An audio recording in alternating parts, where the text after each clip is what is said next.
Hello MCU fans! Today is the 5th video in my continuing series on closing down the MCU in 2025, and of course looking forward to all the great things to come in 2026 and beyond. Now today's video will be ranking 74, yes 74, isn't that crazy? MCU Phase 1 through 6 entries. We have 8 new entries from 2025, plus What If Season 3, which came out too late for me to review last year. And of course, it's important to keep in mind that anytime you do a ranking video, it's going to be subjective. You're going to have some things you like about my list, and some things you absolutely hate about my list, and that's totally fine. Leave it in the comments, don't be too brutal, but tell me your list, your top 10, or all 74 if you want. But it doesn't matter that your list is different than mine because neither one is right, neither one is wrong. It's all subjective in how these movies and shows affect us. Also keep in mind, there will be spoilers for pretty much everything in the MCU so far, but you can skip past any entries you haven't seen. So let's dive right in and see what we can find out. Don't forget, we have a November contest running all month long. Be a subscriber, leave a comment, and 5 random winners can choose from a book or a steelbook. And we have a membership option with lots of cool perks, so you might check it out. Plus, hang around to the end of the video, and we'll talk about the What If Pitch contest on the Discord. Okay, so I'm going to use a 100-point scale over 4 different categories in an attempt to make this as objective as possible, even though we know it's 100% subjective, right? But it's really for myself, to force myself to think about each of these categories individually and then try to stack rank everything. So we're going to look at the heroes, the villains, the story, and then a bonus category. For the heroes and villains categories, the question will be, how are they represented in this particular movie or show? So a hero may get higher points in one entry because I liked how they were represented in that movie or show more than how they were represented in another. The story category will look at things like, how did the story impact me personally? And then, how much do I want to rewatch it? You know, when I'm doing like a full rewatch of the MCU. Is this one I want to skip past? Or is it one I'm really excited to see again? And then finally, the bonus will get things like points for the musical score, maybe special effects, an awesome fight scene, etc. So a 100-point scale with 25 in each of these. As for what will be included in the ranking, I'm focusing it on any entry in the MCU Infinity Saga or Multiverse Saga sections on Disney+, with the small caveat that I'm not ranking the one-shots, although I might do that in the future. Also, it's important to keep in mind that I like everything in the MCU. But inherently, when you do a ranking, one of them has to be last. But I still think that most everything in the MCU is better than many of the other superhero movies out there, so keep that in mind. I like everything on the list, even number 74. And that would be Secret Invasion. Oh man. For the heroes, I love Maria Hill. I love Nick Fury. I'm annoyed they killed Maria Hill. Enough said on that. And as for Nick Fury, every other scene, someone was saying, you've changed. Ever since you went in space, you're not the same old Nick Fury. You're slower and so on. And yeah, I finally decided, I don't know if I like this version of Nick Fury. I liked him a lot better in the Marvels, for example. So we get a 12 for the heroes. Villains? Oh man, they're lucky they even get a 5. Gravik, he changed his motivation every other episode. He wants to kill Fury. No, he wants Fury alive. He wants to help the Skrulls. No, he wants to destroy the Earth. No, he actually just wants superpowers. It was very frustrating. Acting was great, but the character was terrible. And then Rava, we all saw the reveal coming, right? Sadly, it wasn't as impactful as it could have been. Acting was great, but the character was not. The story, so many issues, right? I didn't mind Gaia getting the Skrull powers. It was fun to watch, but now she's the most OP character in the entire universe. It was just so bizarre. And then Rhodey and Ross, all of them. We didn't learn how long they were held there as captives. We didn't even learn how long Ross was there, for crying out loud, let alone Rhodey. And how was Rhodey cleanly shaven anyway? Did they shave him every day for the past 2 years and longer? And that Ritson speech, oh my goodness. Basically he says, I'm going to kill all the Skrulls, and then Fury goes, oh well, I'm going to head out to space station, why do I care what happens? Come on, so bad. Bonus though, I will give it credit for a really good romance. Honestly, that should have been the show, I guess, because it was the best part. Vara and Fury were great together. I fear we'll never see Vara again, which is sad, but nonetheless, that part was really good. So Secret Invasion comes in at 37. Now I should stress this is not a grading scale. At least in American schools, 60 and below is an F, and that's not what I'm trying to say here. I'm just saying when you look at the 100-point scale, this one lands pretty low on the scale. And so does the next entry. So number 73 is Love and Thunder. Ugh, Heroes has the same type of issue as Secret Invasion. I love Thor. Thor is fantastic, but I went insane with how annoying Thor was represented in this movie. They turned him into Ken, basically from the Barbie movie. They turned him into a blonde-haired beach bum. He was such an absolute dunce. It was so frustrating. He's smarter than that. So annoying. Mighty Thor, though? Yeah, she was good. There just wasn't enough of her. Valkyrie, same thing. And then Korg, let's not talk about Korg. All right, for the villains, I really liked Gore. I wish we would have had even more of Gore. Gore the God Butcher barely butchered anybody. But yeah, he was great for what little we got of him. And I do love his fight scenes with Thor and Jane. Story? So this is where we look at how the movie affected you personally. Sadly, I've lost my wife and my mother to cancer. So I was looking for this to be a really emotionally impactful story. And at times it was. They handled it well for what little story they gave to the cancer plotline. But, to take something from the comics that was such a big story and to reduce it to just a few impactful scenes was very frustrating. On the other hand, I loved how Gore sacrificed himself so his daughter could live. So the story gets some points for that, but overall, they didn't give it enough gore and they didn't give it enough of the cancer story. Just very, very disappointing. And then bonus? Okay, this is the only one that actually gets negative points here. The incessantly juvenile humor was so frustrating. So you got jokes about Sif's arm. That was ridiculous. The infinity cones. What was up with that? Korg gets his whole body blown up until there's nothing left but a face left singing songs during otherwise emotional scenes. And then there's that opening scene where Thor destroys the sacred palace and he doesn't even care. Like he doesn't even realize he did it. Ugh. So, 40 for Love and Thunder. Again, I liked these entries, Secret Invasion and Love and Thunder. They're just on the bottom, the very bottom. All right, so now we move to our first Netflix entry, Iron Fist Season 1. For the hero, I'll be honest, I thought Finn was very miscast in this first season. His fight scenes were uninspired, his acting was off, and I just couldn't get behind his character. I do think he gets better with each appearance, but this first outing was just not good. For the villains, I feel we had a mixed bag overall. Howard Meacham was menacing and he did a decent job, but he wasn't super memorable. Bakuto was equally so-so, but I do love Madame Gao anytime she appears. So even though we didn't get a lot of her, she helped the score. As for the story, I felt that was as subpar as Finn's acting. I mean, things felt a bit too much like the Stain versus Stark plot from the first Iron Man movie. Granted, there were key differences, but the similarities were certainly there. I just found the story to be a bit boring in the end. However, I do give solid bonus points to Colleen. She was a fantastic character, and I truly hope they bring her back into the MCU. She wasn't enough to save the season, but she made it much more enjoyable. So, Iron Fist Season 1 gets a 43.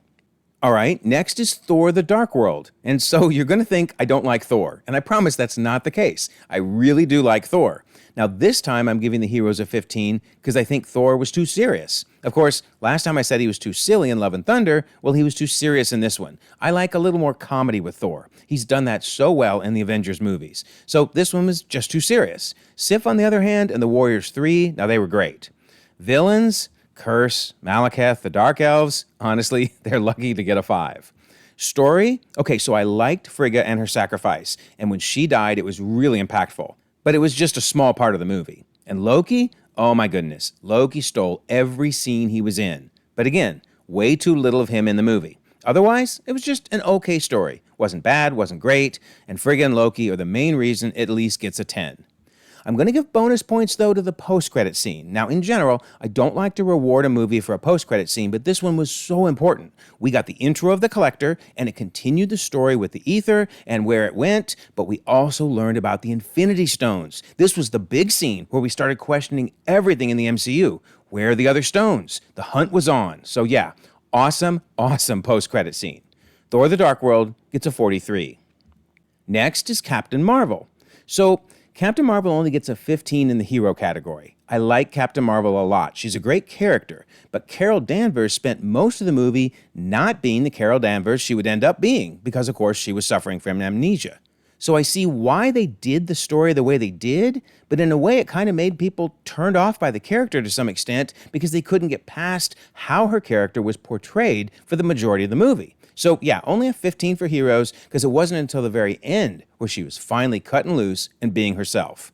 Villains, I mean, they weren't terrible. Jan-Rog was okay, as was his Star Force team, but nothing special. Story, really liked Talos. He was great. And the introduction to the Skrulls, that was fantastic. Problem was, they weren't a very big part of the story.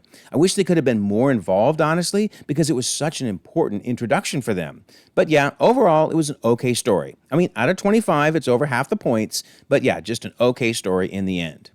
Now, for bonus, I'm kind of docking the movie in this case because I didn't like all the retcons. I thought the resolution to Fury's lost eye was a letdown. I mean, it wasn't terrible, but the Flerken thing was just a little silly. The Avengers Initiative being named after Carol, I thought that was kind of a way to try to make Captain Marvel a little more important, and it ended up making some fans annoyed at her in the process.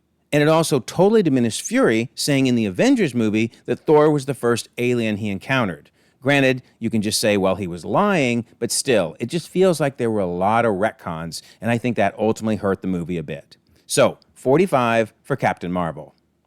Next is Echo. So, for the hero, I do like Echo as a character, and I enjoyed her in the Hawkeye series, but I felt the way they tried to tie her powers back to her ancestors was kind of cool, but ended up being a bit confusing and convoluted in the end.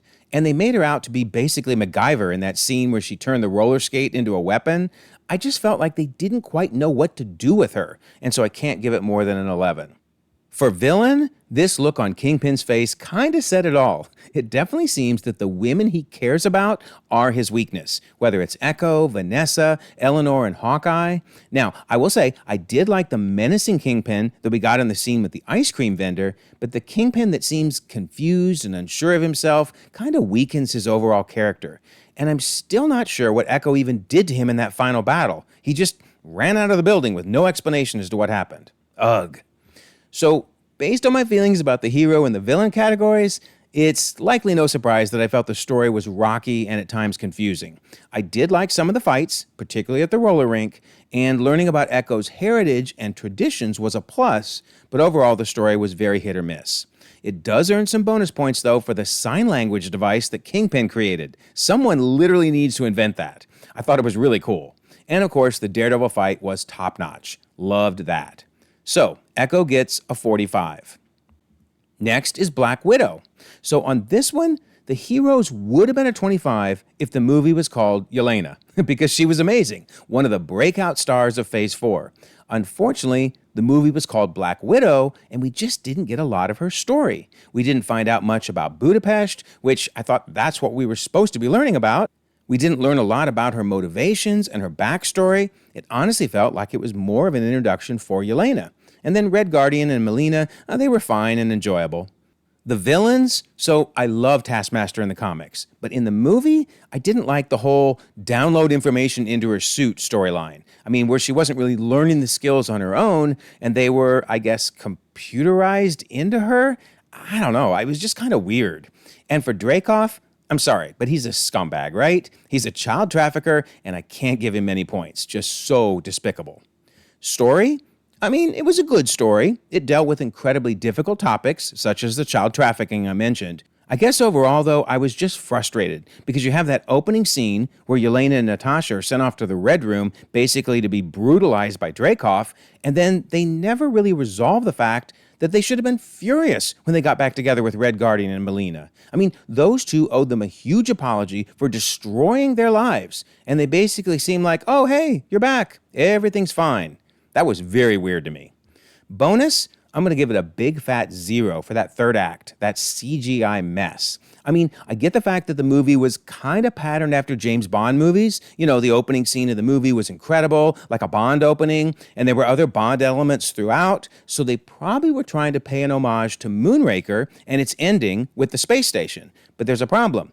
Moonraker is one of the least favorite movies in the Bond franchise because of that ending. And the same thing happened here. You take a grounded movie and you throw a CGI mess at us. Ugh, did not like the end. So, Black Widow gets a 45. Next is Iron Man 2. So, heroes? On this one, I love Iron Man. I love Iron Man. But I struggled a bit with how they handled the Demon in the Bottle storyline from the comics. They made him go from being pretty likable in the first movie, arrogant, yes, but still likable, to being an utter jerk. You wanted Rhodey to punch him out.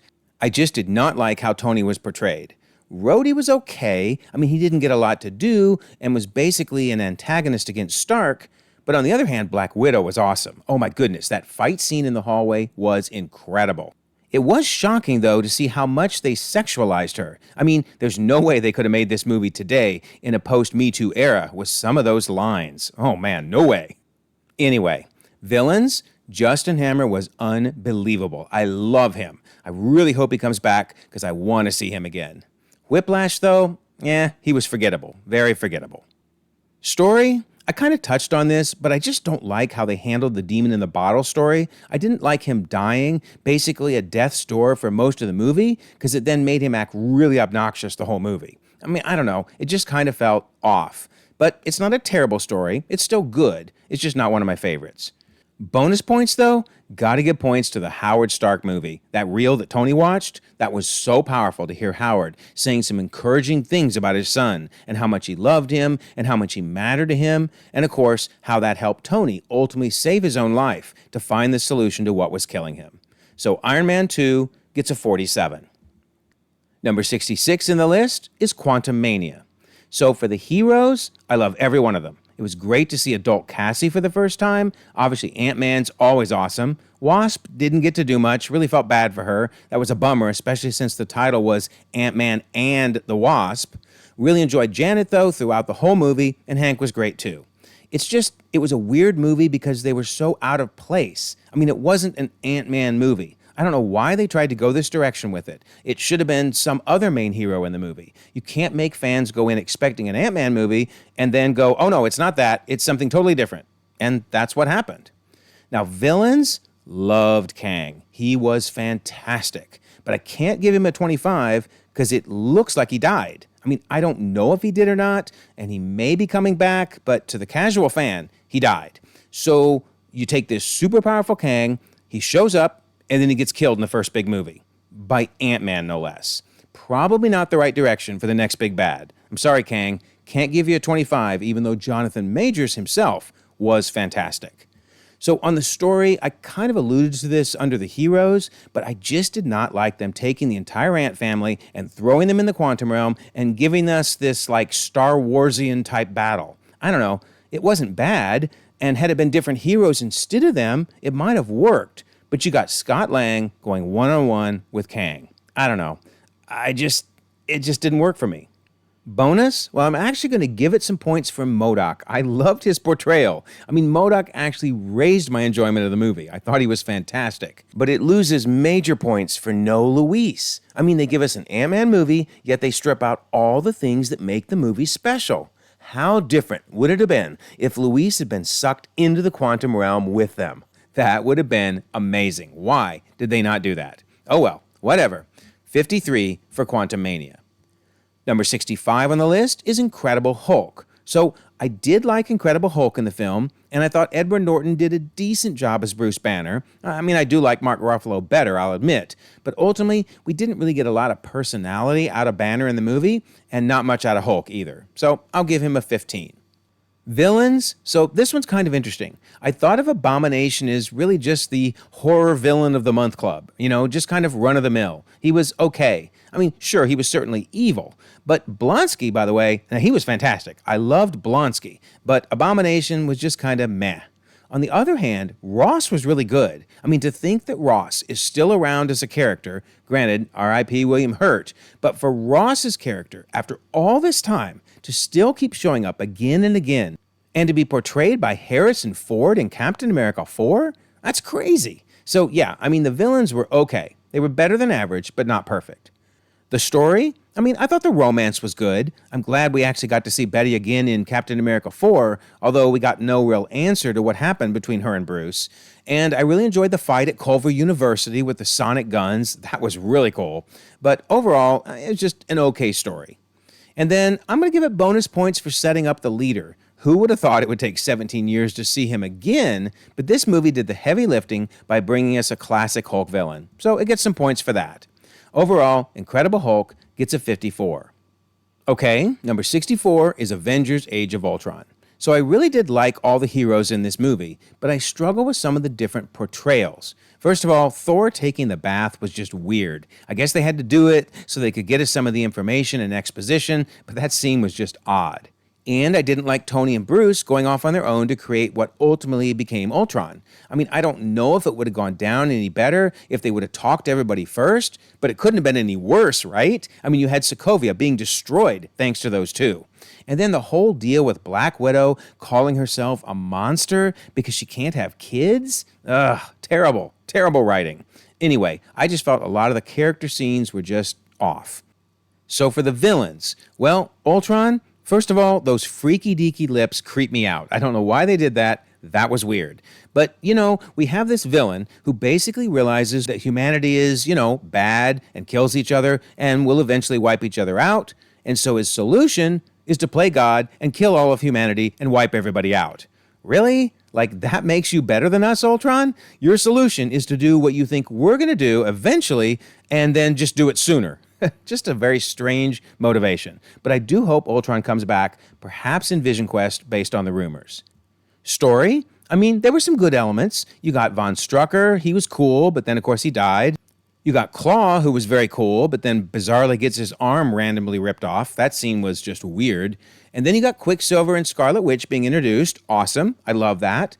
But it was weird that after all they went through, they go and join an evil organization like Hydra, and then they go work with Ultron. I mean, finally, yeah, sure, they turned around and became heroes in the end, but their motivations were really strange. So, I don't know. The story was okay. I like it better the more I watch it, to be honest, but it's just nothing spectacular. Bonus points, though, for two epic scenes. I love the Who's Worthy scene. That was so much fun, and of course was ultimately paid off in Endgame. And then the Hulkbuster scene. Now, I could watch that over and over again on repeat. Such an awesome scene. So Age of Ultron gets a 55. Next is What If Season 3. So this season bummed me out, because I was honestly expecting so much more from it. For the heroes, sure, we got lots of great episodes, and I'll discuss them more in the story section, but the return of Captain Carter meant her character was once again overused, just like in the first two seasons. But I am going to give it a 15 due to the return of Cohorty and how cool Storm was. I wish they would have told us more about where she came from, but still, she was awesome. Birdie, though, didn't really get to do too much, so she was a bit of a disappointment. Villains? I mean, I did think the Eminence, the Incarnate, and the Executioner were a cool idea. The fact that they were ticked off at the Watcher for interfering made for an interesting story, and the fight scenes were very creative. But in the end, they just ended up being used for a giant kaiju battle, and it was a bit of a letdown. Story. Okay, so I felt several of the episodes were really enjoyable, especially the Shang-Chi and Kate episode, as well as the Agatha episode, which actually had a ton of Easter eggs for the Agent Carter show. But there was too much Captain Carter and not enough of these type of creative stories. Bonus points go to giving us the backstory of the Watcher. His origin was very interesting, and to learn that his watching post is called the Observational Plane, that was nice. Of course, I then had another 20 questions about the Watcher race in general, but I'll still give them credit for answering some of our questions. And also points for bringing back the best character of all three seasons, Strange Supreme. It was a really nice way to bring home his story and have him play an important role in the defeat of the evil Watchers.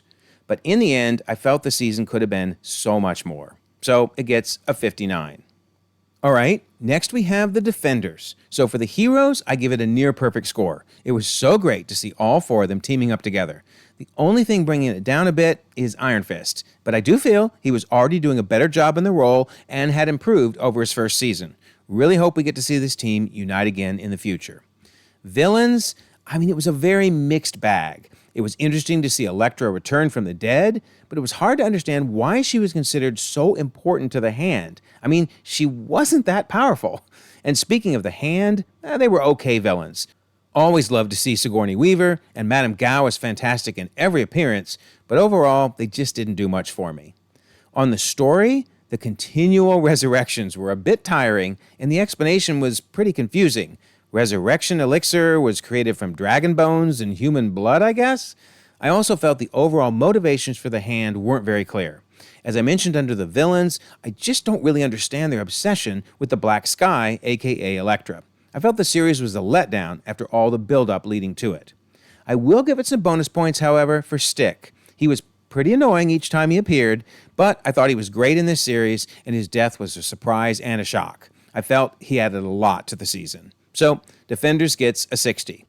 And you might start to notice that some of the scores will add up to the exact same total, such as 60 in this case. If so, then I just have to go by gut feel to decide which tops the other. But it means they're very close and could easily move around over time. Now we move to Ironheart. So I'm so torn on how to rate the hero category. On one hand, I love that Riri is a flawed hero. She makes a lot of mistakes, even down to her final decision at the end of the season. That makes for a compelling character. But I will admit that seeing her be manipulative and at times just plain mean was hard to watch. I wanted to root for her, but was just as frequently frustrated with her. But all that said, I hope we see her again. She's definitely a very unique personality, and that's refreshing. Villains? I don't know. I just didn't find any of the villains all that compelling. Although Parker was certainly an interesting character who had what seemed like a noble cause in mind. But in the end, he and his team didn't really rise above some of the more impressive villains in the MCU. Stane's evil turn was a surprise, but again, nothing too special. Now, I did like the AI story, as I think it did a solid job of raising the question of how far we should go to recreate a lost loved one. I mean, these are the type of situations that we need to be thinking about as the technology is leading in this direction more and more every day. What held the story back for me is the first 3 episodes were a little slow, and honestly, it felt like Riri was able to build her suit a bit too quickly.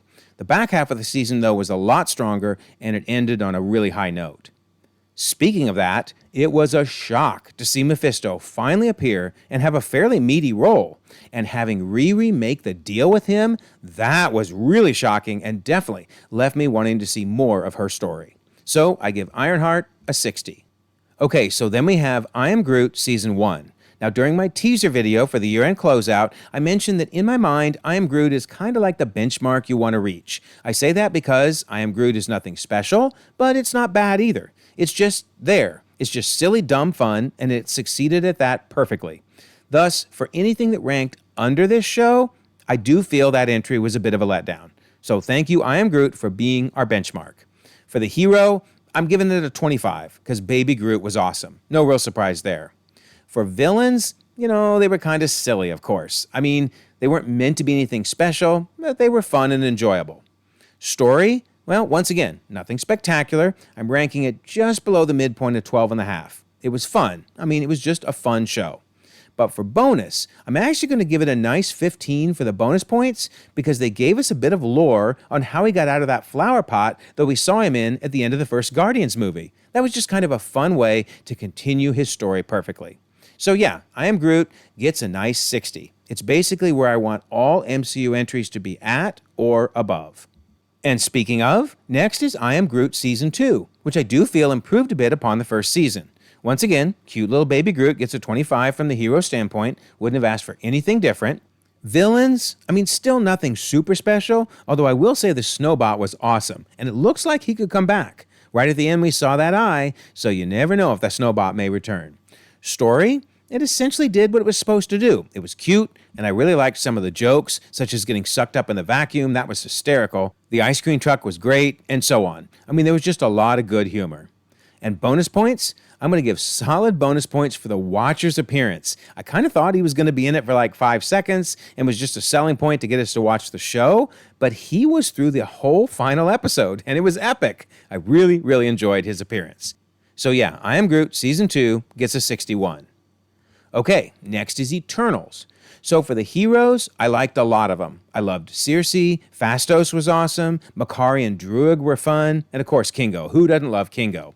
The biggest problem is there were just too many. There were too many new heroes, and no matter how long the movie would have been, they never could have given us enough character motivation for each of them. So they suffered from just having too many introduced at once, but they were still great. Villains? The deviants were boring. Crow? Yeah, that dude's lucky to avoid getting negative points. However, Icarus was a very cool antagonist, and so he brings the score up with his surprise villainous turn. Story. Okay, I will give them credit for a very expansive story. However, the execution still puzzles me. I just don't understand how Tiamat came from the center of the Earth and rose all the way to the surface and didn't, totally destroy the Earth. I mean, there would have been so many tsunamis and earthquakes, etc. Oh well, but I do give the story credit for basically being an allegory on abortion, especially the question of what you should do if the baby being born threatens the life of the mother, in this case, the mother being the Earth and humanity. Very interesting stuff. It was a gutsy move by Marvel to throw that in there. So yeah, great story overall. Then bonus points for the post-credit scenes. I mean, they were certainly interesting. I'm getting worried they're not going to get followed up on, but I'm holding out hope because the Star Fox and Pip introduction was great, as well as the idea of Arishem judging the Earth. That was a good continuation of the overall story and where it's going next. And then, of course, you have Dane Whitman and Blade, which I do think are finally going to get paid off with the Midnight Suns. So, the Eternals gets a 61. All right, number 57 on the list is Thor. So, I'm going to do this to poor Thor again. I'm going to give him a 17 out of 25 because this time he was too arrogant. So he's either been too serious, too goofy, or too arrogant. Now granted, by the end of the movie, he became closer to the Thor we know and love. But yeah, in every movie so far, Thor has not been the Thor I enjoy the most. But I did love the Warriors 3 though, and Sif was awesome. So 17 for the heroes. Villains. Okay, so this one's interesting. I love Loki. I mean, he's of course spectacular in the Loki series, but I didn't really like him in this movie. He was just too whiny to me. I mean, dude, I get it. You want to be king, and that desire is actually very important ultimately for his glorious purpose in the Loki series. But he does all those terrible things in this movie simply because he couldn't be king. Yeah, I guess it just felt too whiny and self-centered for me. But otherwise, I do like Loki. Story? I mean, there were a lot of good elements to it. Thor ultimately becoming worthy and lifting the hammer was fantastic. I thought the romance with Jane Foster was really good. Just overall, the story didn't rise above anything super special for me. And bonus? All right, I'm going to give bonus points for Anthony Hopkins as Odin. He was amazing. I mean, I really, really enjoyed him in that role. His performance to me was fantastic. He did everything I would expect him to do, and actually, in the comics, I hated Odin. Odin drove me nuts, and yet I loved him in this movie. He was just perfect. So Thor gets a 61. Okay, next is Ant-Man and the Wasp. So I've said this before, I really like both the Ant-Man and Wasp characters. They're fantastic. The only reason they're not getting a 25 on this is because the movie was Ant-Man and the Wasp, and yet we barely saw them working together as a team. And once again, we didn't really see much of the Wasp. She always seems to get shortchanged. That is so frustrating. And I would have expected in a movie where they're both in the title for them to be working together, and they were pretty much at odds with each other for most of the movie. Villains? Ghost was okay. I wanted a little more from her, but honestly, I don't know what I would have done differently, so Ghost was fine. Sonny Birch was funny, good comic relief, but we never learned who his employer was, and I'm hoping it will turn out to be that he was working for Val. Now that would be really cool. Story? Yeah, the story was okay. I mean, I'm glad we got to see them rescue Janet. That was awesome. And learning more about the quantum realm was nice, which obviously set up Quantumania as well as the Endgame time heist. So it's a very important movie in that regard. And I love Cassie. Any movie where we get to see Scott and sweet little Cassie together is a real treat. And then bonus points? Love me some Jimmy Woo. We were introduced to a fantastic character, and he's come back a couple of times already. Anytime they want to give me more Jimmy Woo, I'm down with that. And I thought Michelle Pfeiffer was also fantastic as the original Wasp. So it gets a 61. All right, Miss Marvel is number 55. So the only reason the hero doesn't get a solid 25 here is her power set was a little weird, to be honest. I mean, I get that in the comics she can obviously stretch, but they didn't want another Mr. Fantastic type hero in the MCU because it might confuse people. But instead, they give us a Green Lantern-type power set because she can make hard light constructs. So, I don't know. I felt like it was a little odd. But I love Iman Vellani. She's just a treasure and is another one of the breakouts from Phase 4. So everything she's in is up just a notch higher because of her. Villains? I liked Damage Control. I mean, Deaver was over the top crazy, but I liked Damage Control kind of going after the superheroes. We saw it here, we saw it in She-Hulk, and they even kind of went after Peter Parker in No Way Home. I do hope we get a resolution to who's in charge of Damage Control at some point, and I'm glad we're going to see them returning in Wonder Man. On the other hand, the clandestines, yeah, they were just bad. I mean, having them break out of Supermax so easily was ridiculous, for instance. I don't know, there just wasn't a lot of effort put into the villains. So the story was good. I mean, there's a lot to like about it. Obviously, it's Kamala's origin, so that already makes it enjoyable. But the whole time travel thing was a bit odd, and I hope they explain it to be Kang Tech. I've kind of got over the fact that it was a closed loop, because I really felt they just threw in time travel out of nowhere and broke the rules that Endgame made. But I do see the similarity to Loki's time slipping in his show, so I just hope they tie it all together at some point. Then I give it a lot of bonus points for teaching us about the Muslim culture. I mean, I didn't know anything about the partition or about the Eid celebrations, and they were both very prominently featured in the show. I would probably have given it a 25, except the Eid celebration definitely created some timeline issues by having it in the wrong month, so that was a little weird, but overall, I loved learning so much about the Muslim culture. And so, Ms. Marvel gets a nice solid 63. Next is Jessica Jones Season 2. So we'll start with the easy part, and that's Kristen Ritter's Jessica Jones. She continues to be perfect in this role, and no matter how weak I felt this season was in comparison to the first season, it was never due to her performance. It was great to see Jessica in a romance with Oscar, and to watch how that dynamic played out. Truly love Jessica's character. What made the season go down for me was the villains. Sure, we were guaranteed a drop after Kilgrave last season, but I just couldn't get into Jessica's mom as the main antagonist. I don't know what it was about her performance, but it always felt like it was off. It might just be the actress playing her, or maybe the direction she was given, but I just didn't like Jessica's mom. Carl Mallis and Will Simpson, they didn't do that much to add to the season either. Thus, it's no surprise I wasn't particularly happy with the story. I mean, I appreciate them trying to retcon that Jessica's mom was alive, and it did add some interesting character development for Jessica, but overall, I felt the story was flat. I do give it some points, though, for letting us learn more about Jessica's origin, but it wasn't enough to save the season for me. For bonus points, I did like the storyline with Patsy wanting to become a superhero, and it led to a fairly intriguing tease for what was to come in Season 3. So it was a disappointing season in comparison to the first season, but not without some enjoyable moments, and thus it gets a 63. And now on to She-Hulk. Okay, so there's some fans that are probably annoyed that I'm putting She-Hulk higher than anything on my list, as I know that some fans put it at the bottom of their rankings. I definitely understand that it didn't work for those fans. I guess for me, I just loved She-Hulk's character, as I thought Tatiana was fantastically cast. I wasn't sure if I would like the fourth wall breaks, but they were handled so well, and I was just laughing the whole way through whatever she did. I can't wait to see her character again, especially when she meets Deadpool. So I would probably give it a 25 if the CGI was better. But otherwise, yeah, she was fantastic. Villains? Oh my, the less we say, the better. On Titania, I still don't even know why she burst through that wall in episode 1 in the courtroom. Does anybody know? And then Todd? We're just not talking about Todd. Ugh. Yeah, the villains, not impressive. Story, though? I enjoyed the story. Overall, I thought it was good. There were definitely some rocky episodes, like some really rocky episodes, but I liked the finale. I thought that was a hilarious way to go. I'm glad she can never do it again, and I was a little confused about how much of her story she rewrote, but the timeline book answered that perfectly. It told us exactly what she rewrote and what she didn't. But yeah, I liked the story, but I also respect that a lot of people didn't. And then bonus, oh yeah, I'm giving it huge bonus points. I mean, the Daredevil appearance, we were all waiting anxiously for it, and I was not disappointed. He was fantastic. We got another hallway fight that was great, and he even showed up in the final episode. And then how do you not love Wong and all his appearances and Madison? We need more Madison. Madison and Wongers, what a great couple. All right, so a solid 65 for She-Hulk.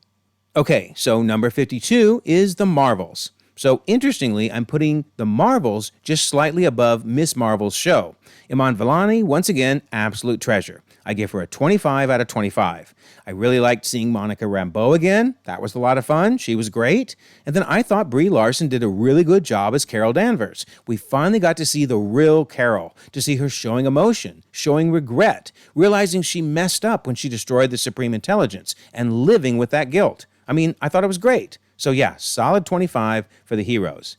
Villains, unfortunately, we're right back to the Phase 1 type villains that were just one and done and weren't that great. Sure, Dar-Benn was well acted, that wasn't the issue, just not a compelling character. although I did like her motivation, and I'm going to move that to the story category. So, Dar-Benn wanting revenge on Captain Marvel was a great idea. It was the execution that was more the problem. I mean, it was just a little silly at times. I mean, to think that you could suck out all the water like that, and then to steal the sun? I still want to understand how she was going to steal the sun and how she was going to send it back to the Kree homeworld. But the idea of tying it all to Carol destroying the Supreme Intelligence, that was cool. I like that. And then, oh my goodness, Kamala hugging Monica when she realized she lost her mom. So touching. Iman Vellani, once again, she is a national treasure. And then bonus points for the Flurkin scene. I know some people didn't like this scene, thought it was too silly, but man, when they were eating all the crew to get them off the ship, that was so funny to me. Very, very well done. So I don't understand why this movie didn't do better in the theater, but I thought it deserved a nice solid 65. Okay, next is Punisher Season 2. Hard to find any issues with Bernthal's performance. He was born to play this role. His passion and love of the character and all that it represents is incredible. And seeing his character development as he became a pseudo-father to Amy was amazing this season. Solid 25 for Frank Castle. The villains, however, aren't going to get off so easily. The anticipation for Russo returning as Jigsaw was high and perhaps couldn't be met no matter what, but I do think it was a letdown nonetheless. At least we have the satisfaction of seeing him get it in the end. He ain't walking away from that. And then we have John Pilgrim, which was an adaptation of the Mennonite from the comics, and he was an okay villain/antagonist, but I didn't really get into his character. And the Schultzes, they were expendable villains who got what they deserved. For the story, I have to give it points for the Amy and Punisher dynamic. They were so good together, and they helped each other deal with their own personal traumas. But the lack of compelling villains overall hurt the story for me and kept me from ranking it higher. I will give it some solid bonus points, though, for that ending scene, considering that from a timeline standpoint, it sure seems like it took place during the blip. That is awesome to think that he was kicking butt during those 5 years. And of course, it made me all the more excited to see him return again in Daredevil Born Again. So The Punisher Season 2 gets a 66. On to Jessica Jones Season 3. If you ever see me giving Jessica Jones other than a 25 for the hero, then you can assume I've been kidnapped by an alien and replaced. Please call 911 as I am in desperate need of rescue. Granted, this season wasn't much of an improvement over the previous season, but in both cases, Jessica wasn't the issue. If anything, there wasn't enough of her, because much of the story revolved around Patsy and her actions, but we'll get to that. So I have to put Patsy/Hellcat as a villain due to how she acted so recklessly during the season. I wasn't a big fan of that turn of events, but it could have been helped if there was another good villain thrown in. But Salinger/Fool Killer wasn't really anything special. Not terrible, but not enough to bring the score up. So not a big surprise that I wasn't overly thrilled with the story, since I've alluded to that up to this point. Eric Geldin was an interesting take on the Mindwave character from the comics, and he added some interest to the story, but I just didn't enjoy watching Patsy continue to descend into villainy, which of course ended up with her getting a one-way ticket to the raft. It was nice, though, to see Luke Cage one last time, considering this season was the end of the line for the Netflix shows, but it was kind of a bummer to see it all end with this season. I do, however, give the season bonus points for bringing the lingering impact of Kilgrave back for one last trolling of Jessica, which of course had the opposite effect and led her deciding to keep fighting the good fight. Can't wait to see her again soon. Season 3 gets a score of 66. All right, number 49, What If Season 1. I really enjoyed this season. For the heroes, I liked the intro of Captain Carter. T'Challa's Star-Lord was great. It was Chadwick Boseman's last take on the character, R.I.P. Chadwick, and he was fantastic. The reason I can't give the heroes a higher score in general is because it's hard to get attached to these heroes because they don't feel like they're going to have any relevance in the main storyline, although I do hope they do. Plus, they die like every 5 minutes. I mean, don't we see Tony Stark die like, 60 times or something? So it's just hard to get attached to them, but the portrayals were still good, and so I enjoyed the heroes. Villains, I thought they were really good. Killmonger was fantastic. Infinity Ultron collecting all the stones was really interesting, and obviously Arnim Zola coming back was great. Story? Okay, so I'm going to knock it a bit because I don't feel like they really explained how it works within the greater multiverse, and in fact, they probably confuse things a lot by throwing around terms like timeline, universe, multiverse, etc. Now, Season 2 helped to clarify things, but this season made things even more confusing for a while. Plus, they didn't really explain the lore for the Watcher, like where is he located and how exactly did Ultron find it? Luckily, we did get a lot more of the backstory on the Watcher in Season 3.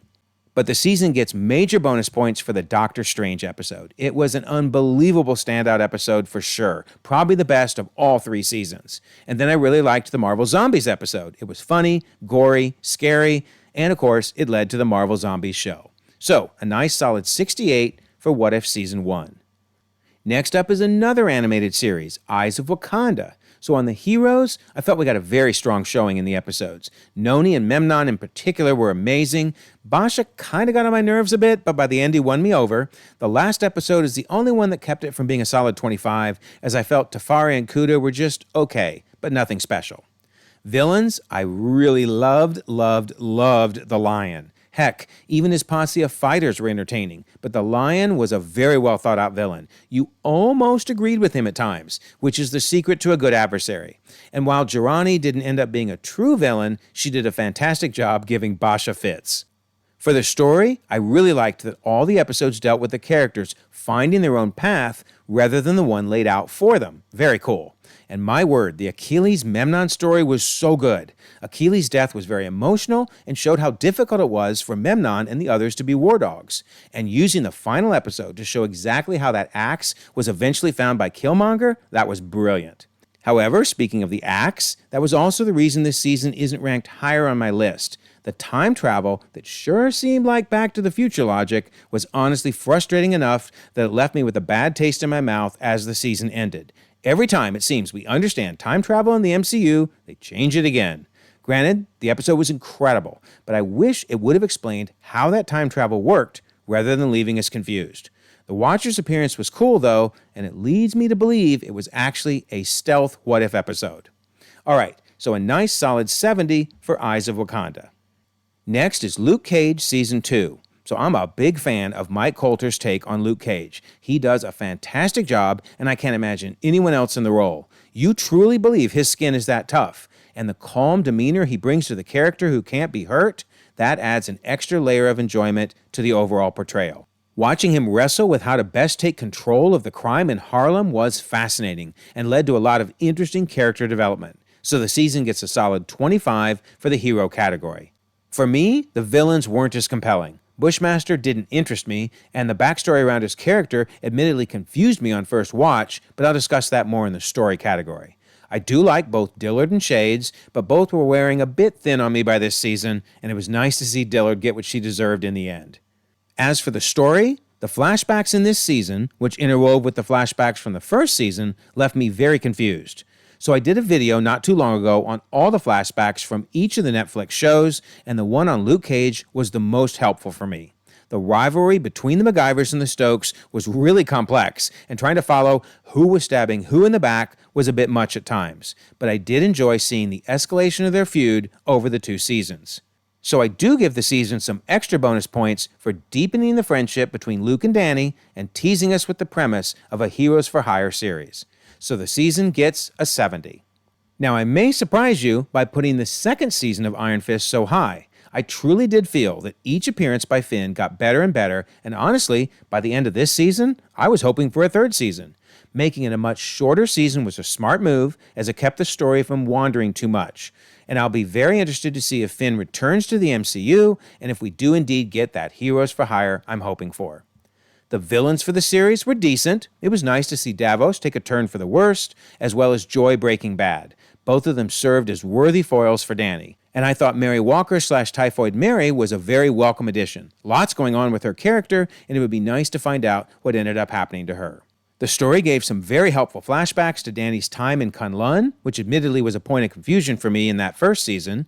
There's lots of possibilities for what Marvel could do if they choose to further incorporate Kunlun into the greater MCU. And bonus points for the direction they took with both Danny and Colleen. As I mentioned earlier, I was very intrigued to see where things would go from here. I really hope we get more of Colleen and Misty. A Daughters of the Dragon series would be nice. And perhaps Luke, Danny, Colleen, and Misty all show up in a Heroes for Hire series. I hope Marvel has something big in mind for all of them. I give the season a 70. Next is Captain America Brave New World. so it's always a pleasure to see Mackie, first in his role as Falcon and then as Captain America. And having a new Falcon at his side was also a treat. But it felt like there wasn't any true character development for either of them. They started and ended the story in basically the same place, and the failure to put together an Avengers team was a big disappointment. As for the villains, a Red Hulk was incredible, but of course the issue was there wasn't enough of him. The leader, on the other hand, was a big letdown. His plan seemed to have a lot of holes in it, and ultimately, he didn't seem to be that much of a true threat. And Sidewinder, as well as the entire Serpent Society, that was a big nothing burger. As for the story, I loved everything dealing with Isaiah, as his character is so fascinating. I could have used a lot more of him in the movie. Instead, what we got was basically a sequel to the Incredible Hulk movie, and poor Sam was just drug along for the ride. I mean, it didn't feel like his movie. Additionally, the movie was patched together from several rewrites and reshoots, and it definitely suffered because of it. But I do have to give it some solid bonus points for answering several of our open questions. We've been wanting to see resolutions to many of these dangling threads, such as what happened to Betty Ross, and the movie delivered a lot of closure. Plus, that aerial battle over Celestial Island was amazing. So it gets a 20 for bonus points, and that lands the movie with a respectable 70. Next is What If Season 2, which ended up being my favorite season. I was glad to see Captain Carter again, although we did get a bit more of her than I felt we needed. It's clear Marvel wants to do something more with her character, perhaps a live-action appearance. But with a limited number of episodes, I felt she got too much screen time. I also enjoyed Cohorty. She's another character that may jump into live action, so we'll have to see what Marvel has in store for her. But she was a welcome addition to the cast. On the villain side, it was an interesting choice to bring Strange Supreme back as a villain, and I thought it was a fitting end to his storyline for him to recreate the universe that he destroyed, and in the end, sacrificing himself in the process. I also loved Justin Hammer in the Hulkbuster suit. Truly epic. Speaking of Justin Hammer, from a story standpoint, I thought we had a lot of amazing episodes, and it's hard to pick favorites, but I really did enjoy the Christmas episode as well as the 1602 episode. Honestly, lots of great stories this time around, and I'd give it a higher score if not for the over-reliance on Captain Carter.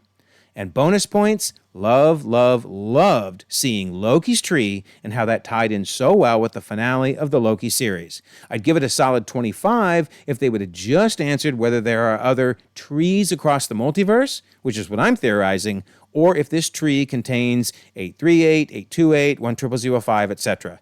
Maybe we'll finally get our answer in Doomsday next year. So Season 2 gets a 70. Next is Luke Cage Season 1. So I place it over Season 2 mainly due to the villains, but we'll get to that in a second. For the hero, I mentioned earlier how I felt Mike Colter was perfect as Luke Cage. And in this first season, I loved getting his origin and learning how he got that unbreakable skin. And then getting to see him adjusting to his new life outside of prison, that was great. It was very sad to see him with Reva in those flashbacks, who we knew at this point was going to be killed, but that backstory was helpful to understanding his personality. So I mentioned the villains earlier. The score would be a solid 25 if Cottonmouth hadn't been killed halfway through. He was amazing, due of course to Mashallah Ali's fantastic portrayal. He was truly mesmerizing. Dillard was also top-notch this time around. What holds things back is I didn't feel Diamondback was a good villain for the back half of the season. I mean, it never felt like Luke was in much danger, and I kept wishing we had more Cottonmouth instead. It won't surprise you that I therefore felt the story was a bit rocky. Loved the first half of the season, and then things dropped off a bit after that. But as mentioned earlier, I really did like Luke's origin and how they had some fun with his outfit from the comics. Bonus points go to the amazing supporting cast. Claire and Misty were both fantastic and added a lot to the season. I'm glad they showed up across several Netflix series, and they always added to the story whenever they were present. I give this season a 70. Next is Marvel Zombies. For the heroes, it was great to see Kamala, Yelena, Shang-Chi, Kate Bishop, and so many of the Multiverse Saga characters returning. I mean, we hadn't seen some of these characters in forever. Of course, most of them die painful deaths, but that didn't mean it wasn't a real treat to see them in action once again.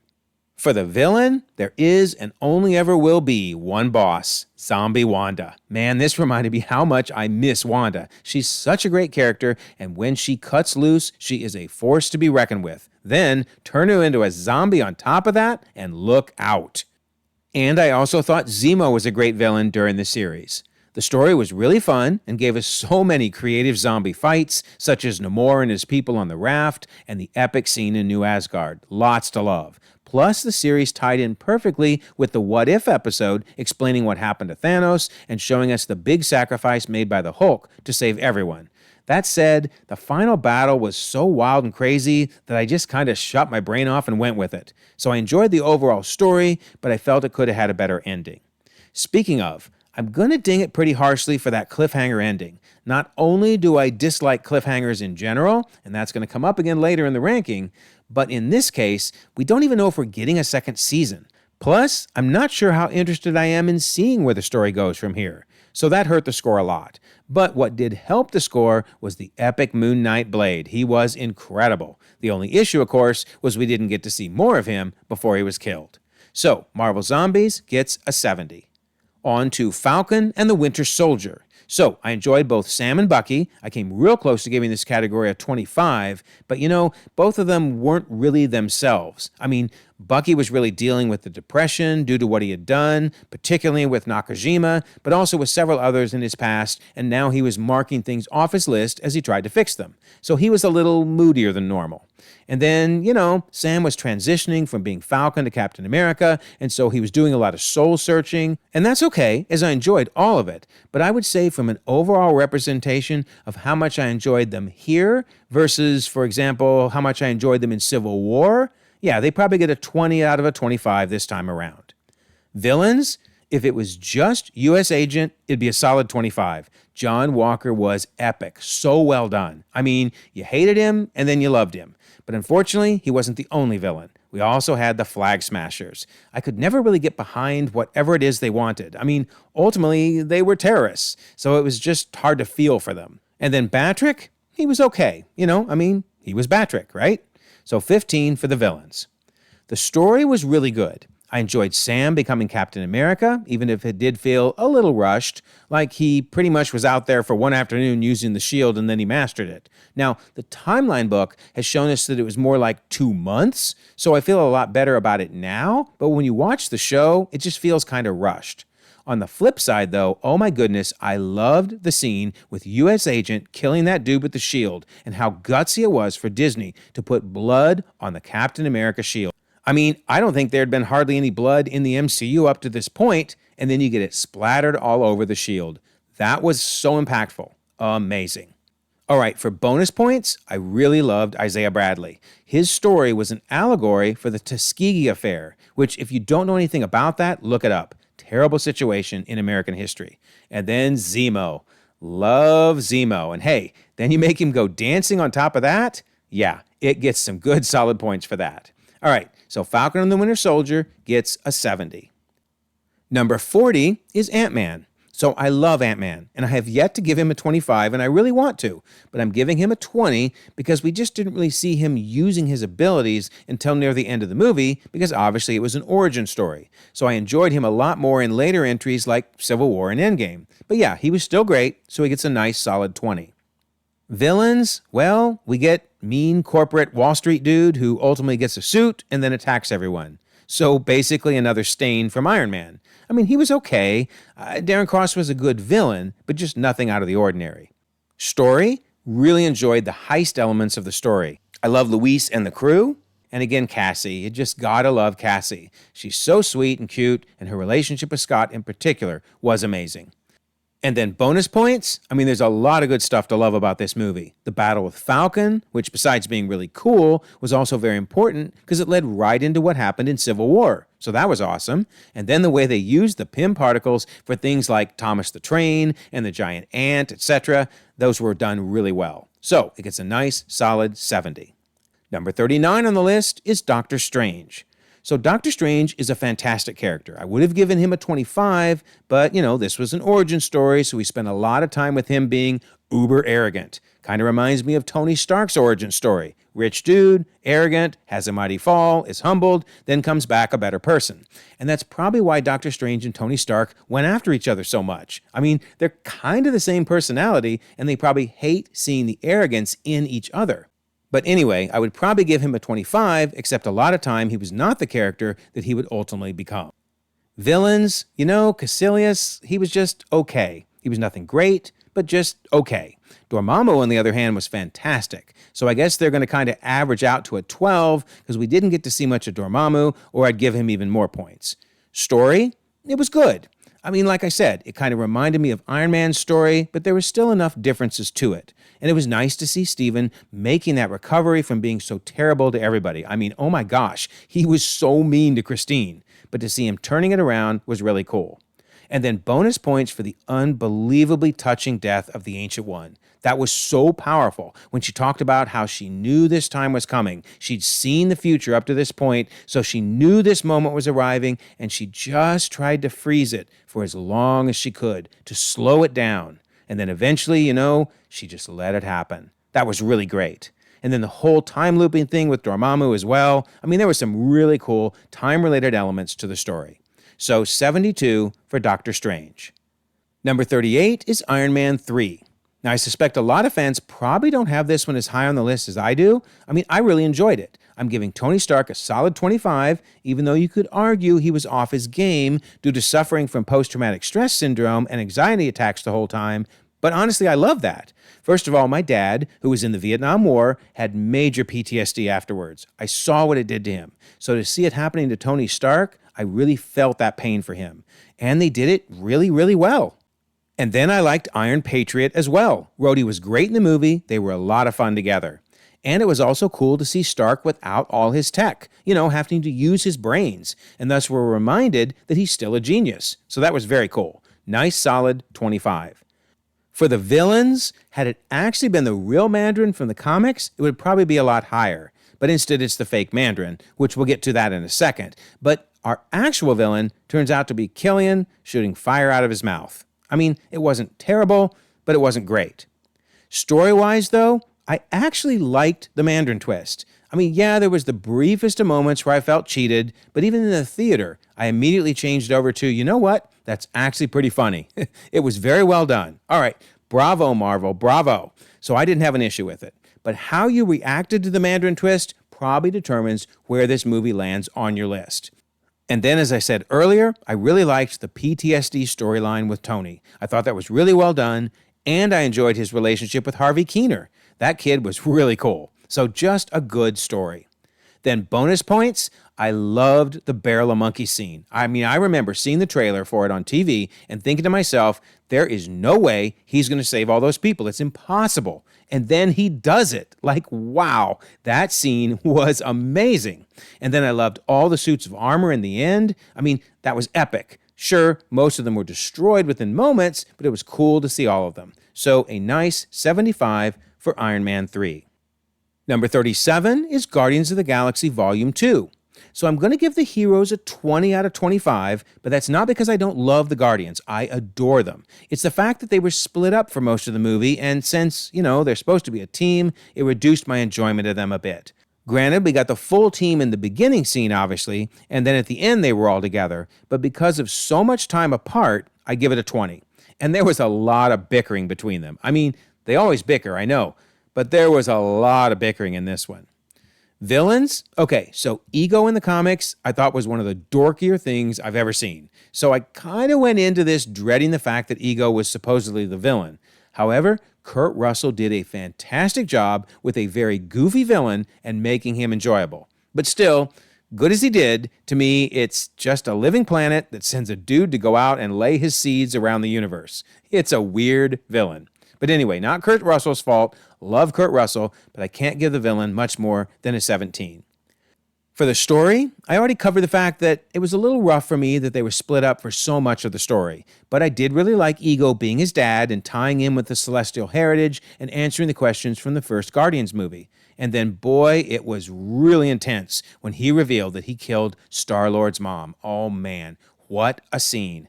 I would probably have given it a 25 for the story, other than Aisha and the Sovereign. They were all so strange. I didn't like Rocket stealing the Harbor Larry batteries. I mean, that was a plot device that ended up being the way they saved themselves at the end of the movie. But he did it on a lark and almost got them killed when he stole them. I mean, the whole scene with them being chased by the Sovereign was funny, but they should have died like 8 or 9 times. So I don't know. I just thought it was a little too cartoonish for me.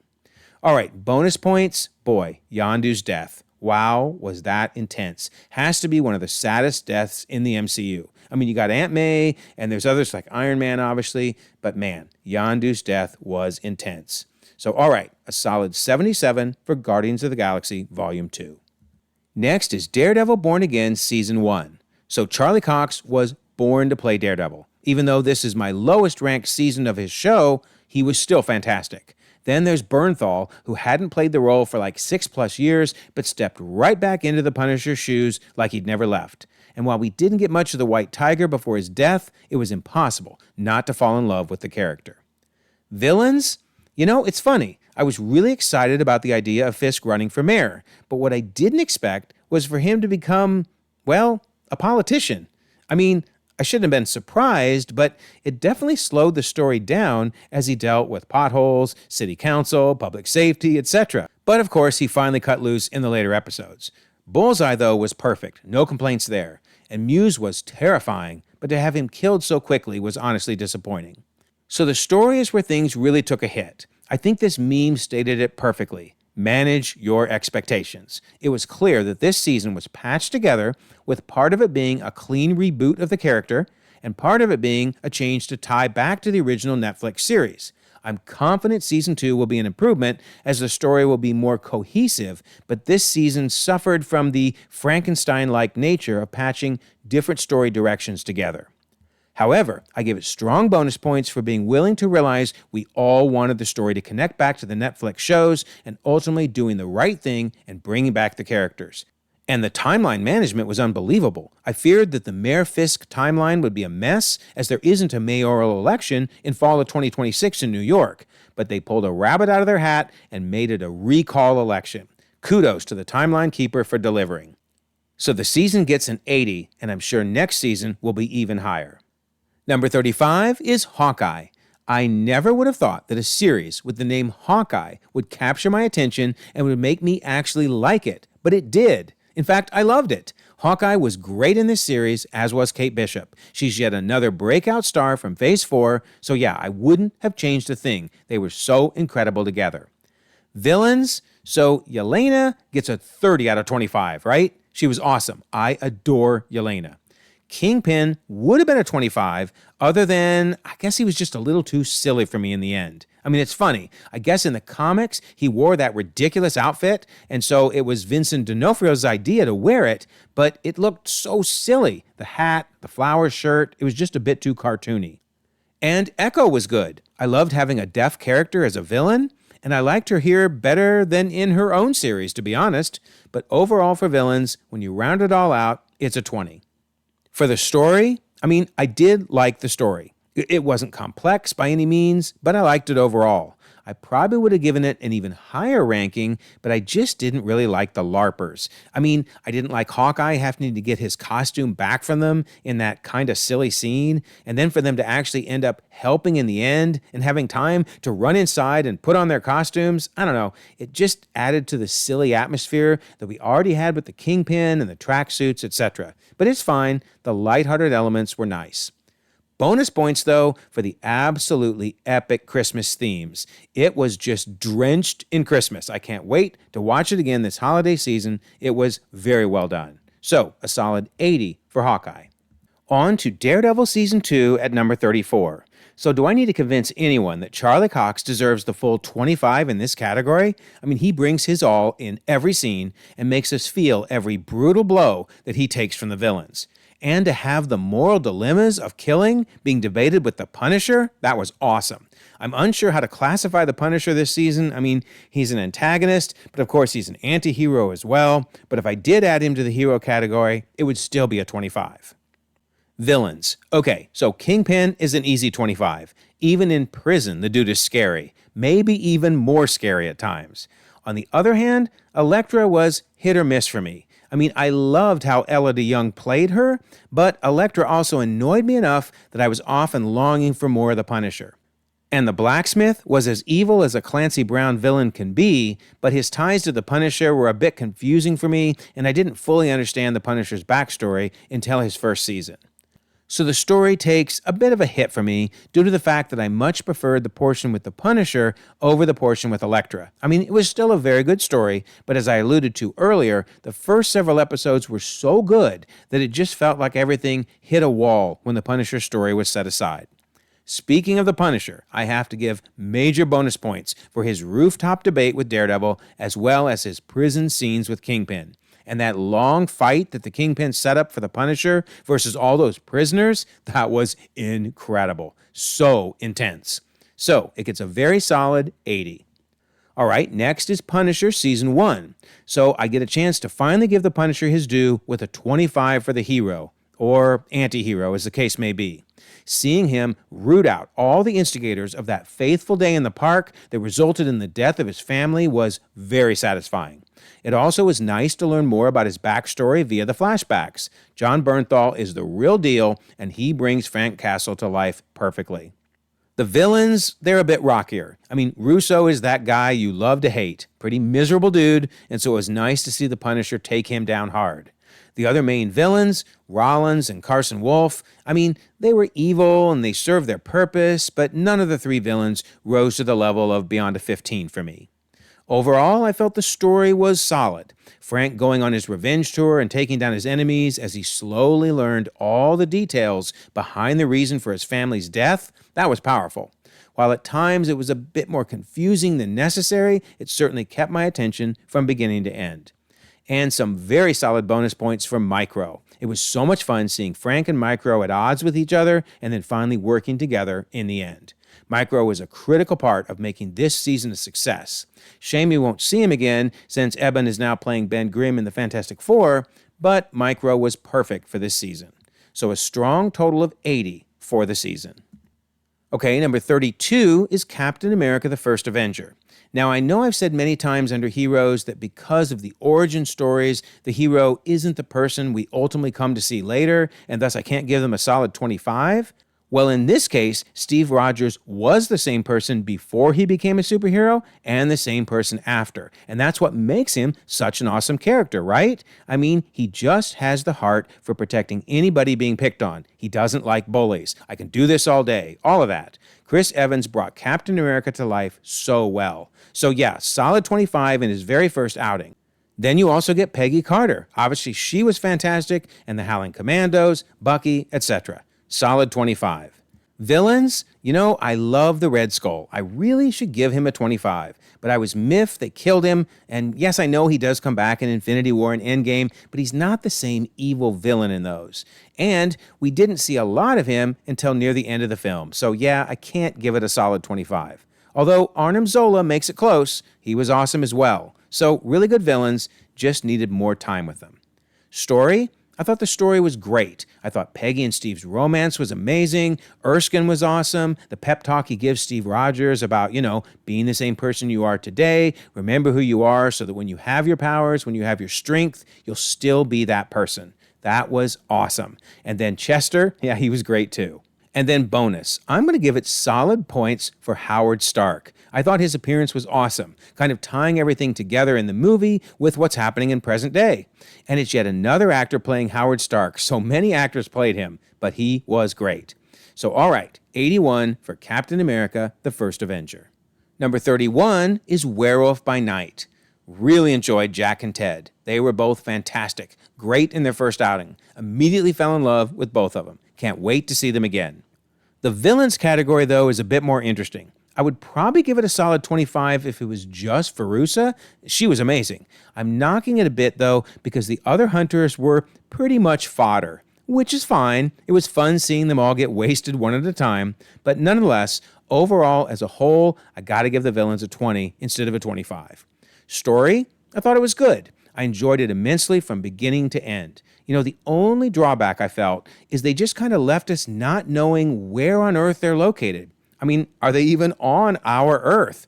Are they in our universe? Are they in the past or the future? I mean, that's okay. We don't need to have that answered right now, but it maybe took a little bit away from the overall score because, you know me, I'm a timeline wonk and I want everything nailed down.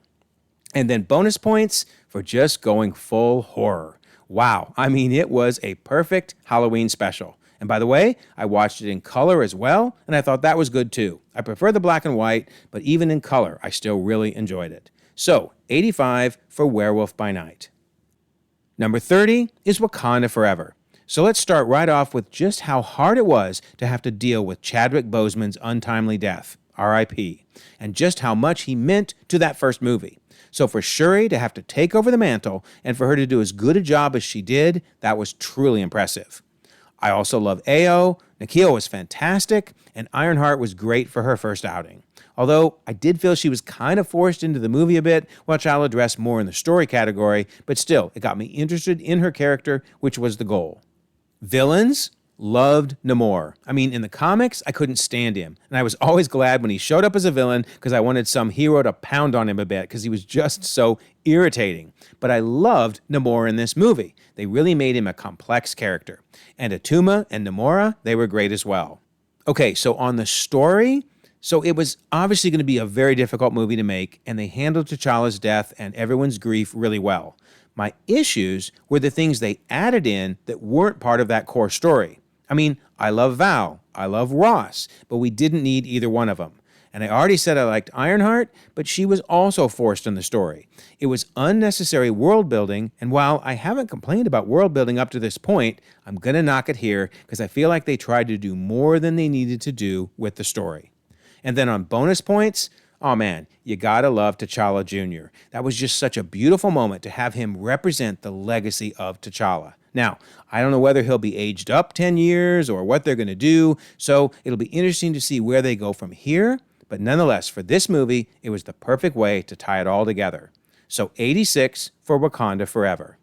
Number 29 is Doctor Strange in the Multiverse of Madness. Okay, so I'm just flat out giving a 25 with no regrets for the heroes. Doctor Strange was fantastic in this movie. I enjoyed him from beginning to end. Wong was great, and then America Chavez was yet another breakout star from Phase 4. I mean, we've had a lot of good new characters come out of Phase 4, and America was definitely one of those. So, solid 25 for the heroes.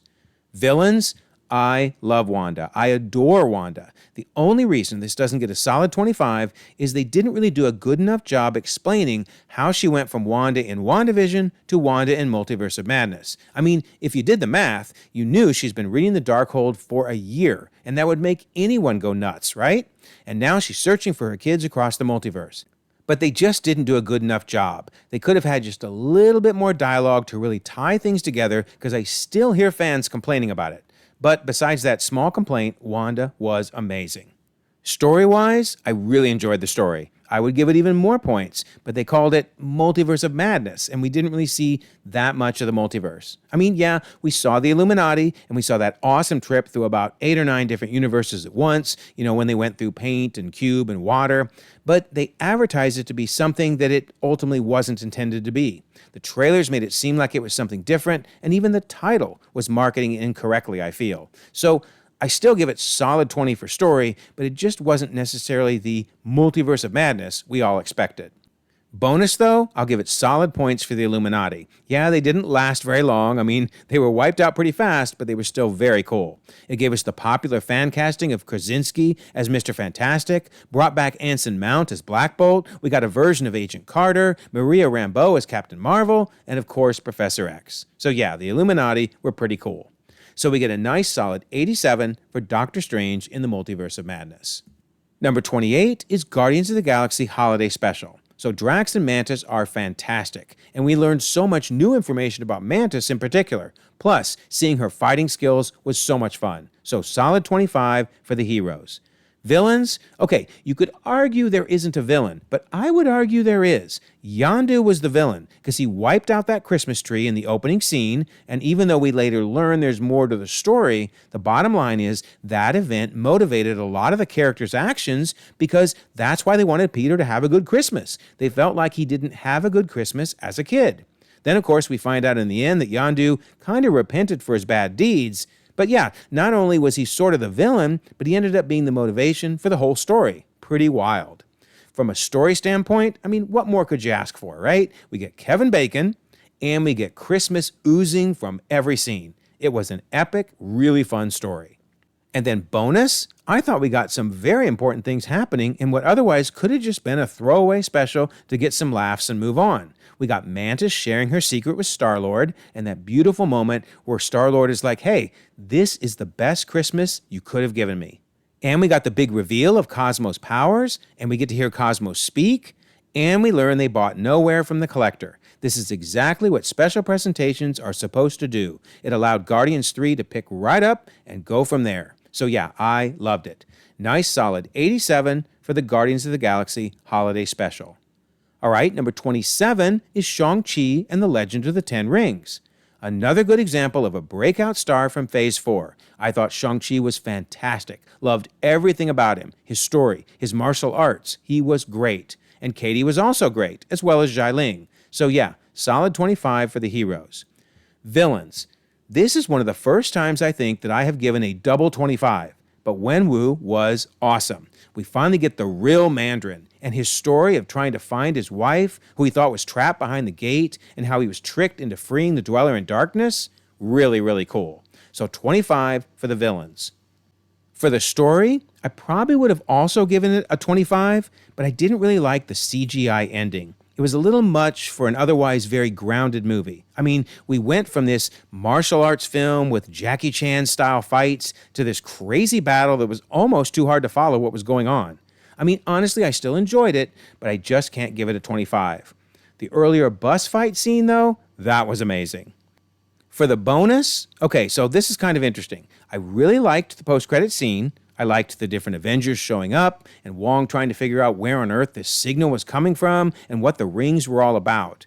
But I'm honestly a little concerned that Shang-Chi now has the rings and may be using them because I want him to be the martial arts Shang-Chi, not the OP ring-wearing Shang-Chi. So who knows, we'll have to see in his next appearance what he does. I just hope it doesn't change him from being the awesome grounded superhero that we got throughout most of the movie.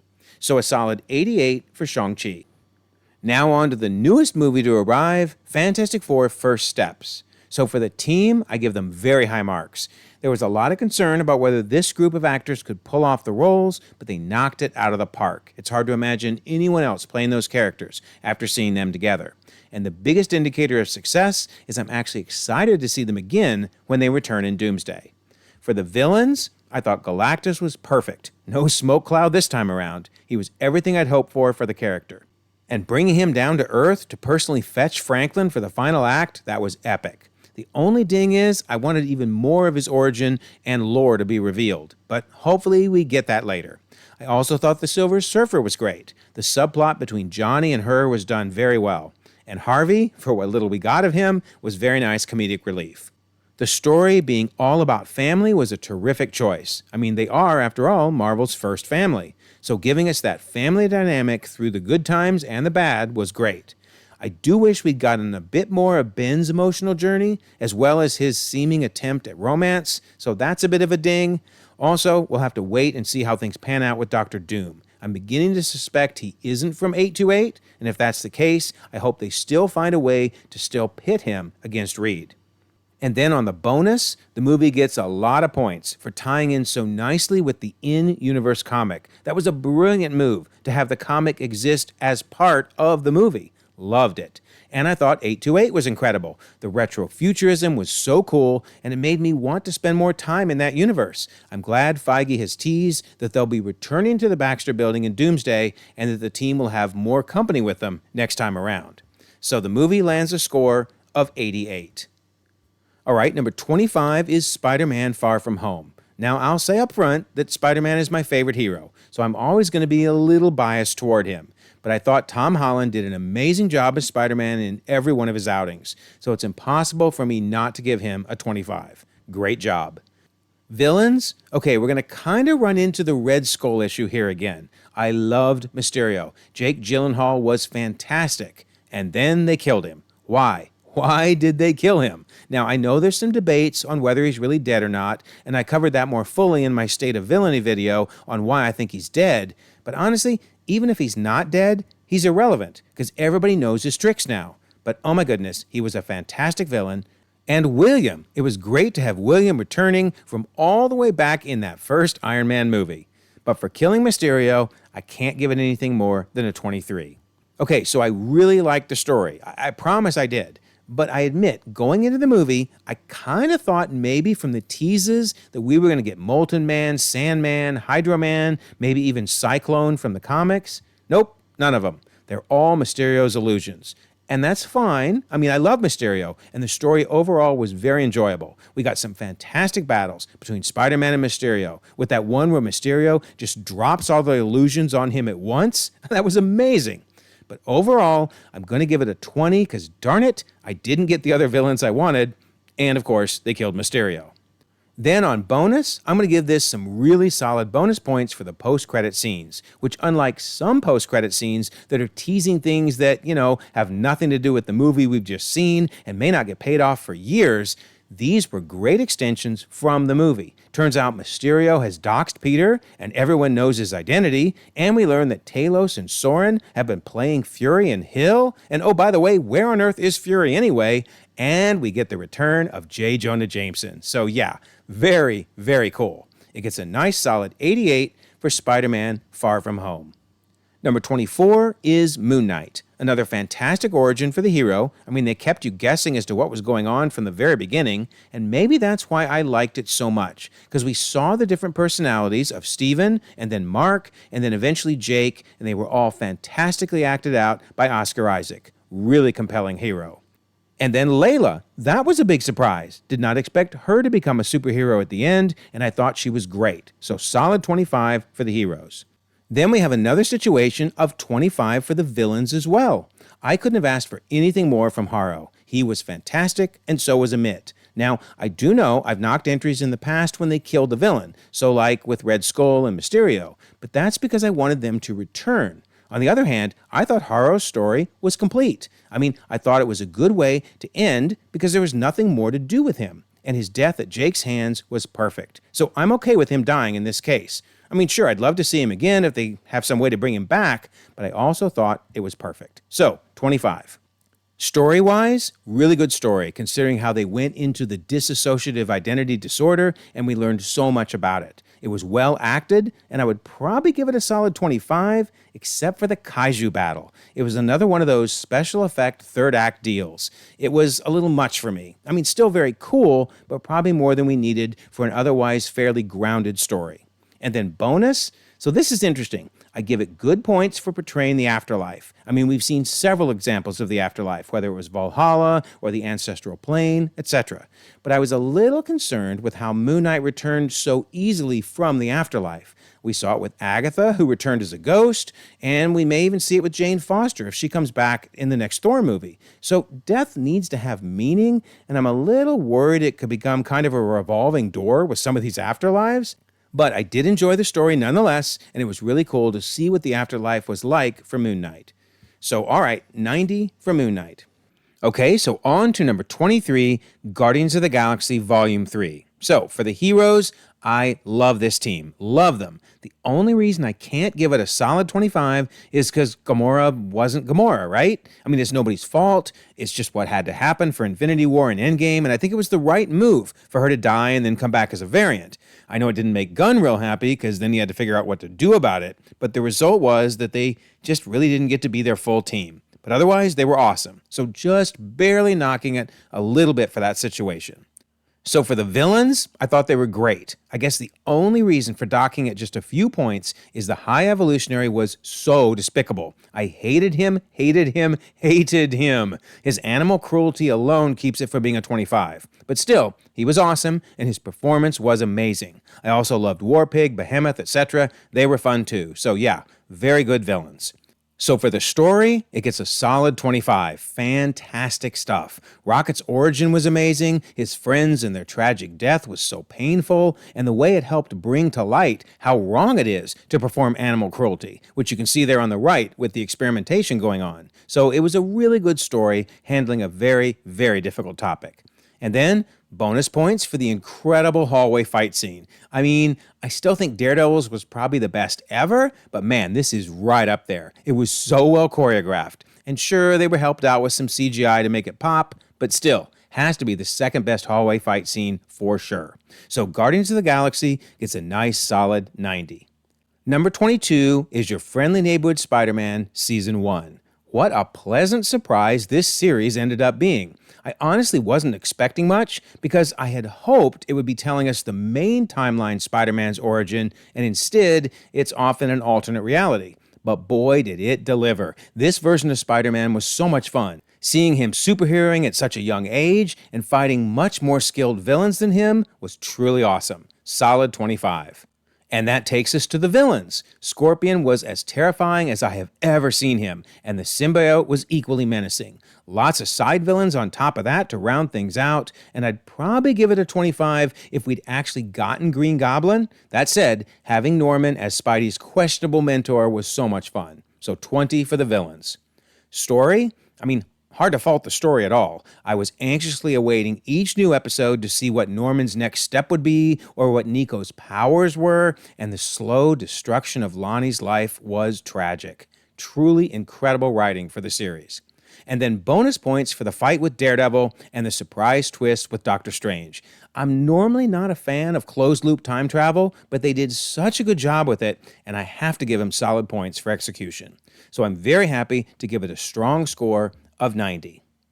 Coming in next is Thunderbolts. Loved this movie. So much fun. Seeing the 5 ragtag characters coming together as a team and going after Val was endlessly entertaining. They played off each other so well, with moments of levity and moments of serious drama. I admit, when this team was first announced, I was kind of disappointed in the lineup, but after seeing them together, I wouldn't have changed a thing. On the villains, I thought Val was perfect. She was always one step ahead of everyone, and it was great to finally see her plans coming together. Sentry was truly epic, but the only issue was not seeing enough of him, which dings the score a bit. And while I hated to see Taskmaster go out as a villain, I do have to give the writers credit for being willing to add stakes to the Vault showdown. Speaking of the Vault, I never would have guessed they would have been in there for what seemed like half the movie, but it showed how they were a scrappy team that had to find a way to work together. And Bucky coming after them in that scene right out of Terminator 2 was so sweet. As for the Void, he was terrifying. Wiping out people with the wave of his hand would have gotten a 25 if not for the relatively small amount of time we got with both Sentry and the Void. And then bonus points for the movie being willing to tackle the topic of mental health and to do it in such a creative way. The bond between Yelena and Bob was the highlight of the film. But I do have to dock some points for no Zemo. Supposedly, the director was going to reveal that he was working behind the scenes with Val from the raft, but they felt that was too fan-servicey. Oh, I totally disagree. It would have been great to see Zemo again. Fan service? Now that would have been if we had him dancing. I love me some dancing Zemo. But anyway, gets a solid score of 90. Number 20 is Spider-Man Homecoming. So it just edges out the animated Spider-Man. I had already mentioned Spider-Man's my favorite hero, so he's going to get a 25 unless he's just poorly represented. And I think once again, he was perfectly portrayed by Tom Holland in the movie. And I loved seeing Tony mentoring him during the film. Villains, they also get a 25. I'm going to be honest, in the comics, I always thought Vulture was just kind of a dork, but they made him downright scary in this movie. Michael Keaton was fantastic as a Vulture. He was so good that Sony even tried to steal him over to the Morbius movie, but we're just pretending that didn't happen, right? Story? Really enjoyed the story. Now, if anything, it might have suffered initially because he was in that really powerful suit with the insta-kill and such, but yet they still found ways to make you fear for his life. I mean, obviously, when he had to go back to the rinky-dink suit and was fighting the Vulture, I was scared for him the whole time.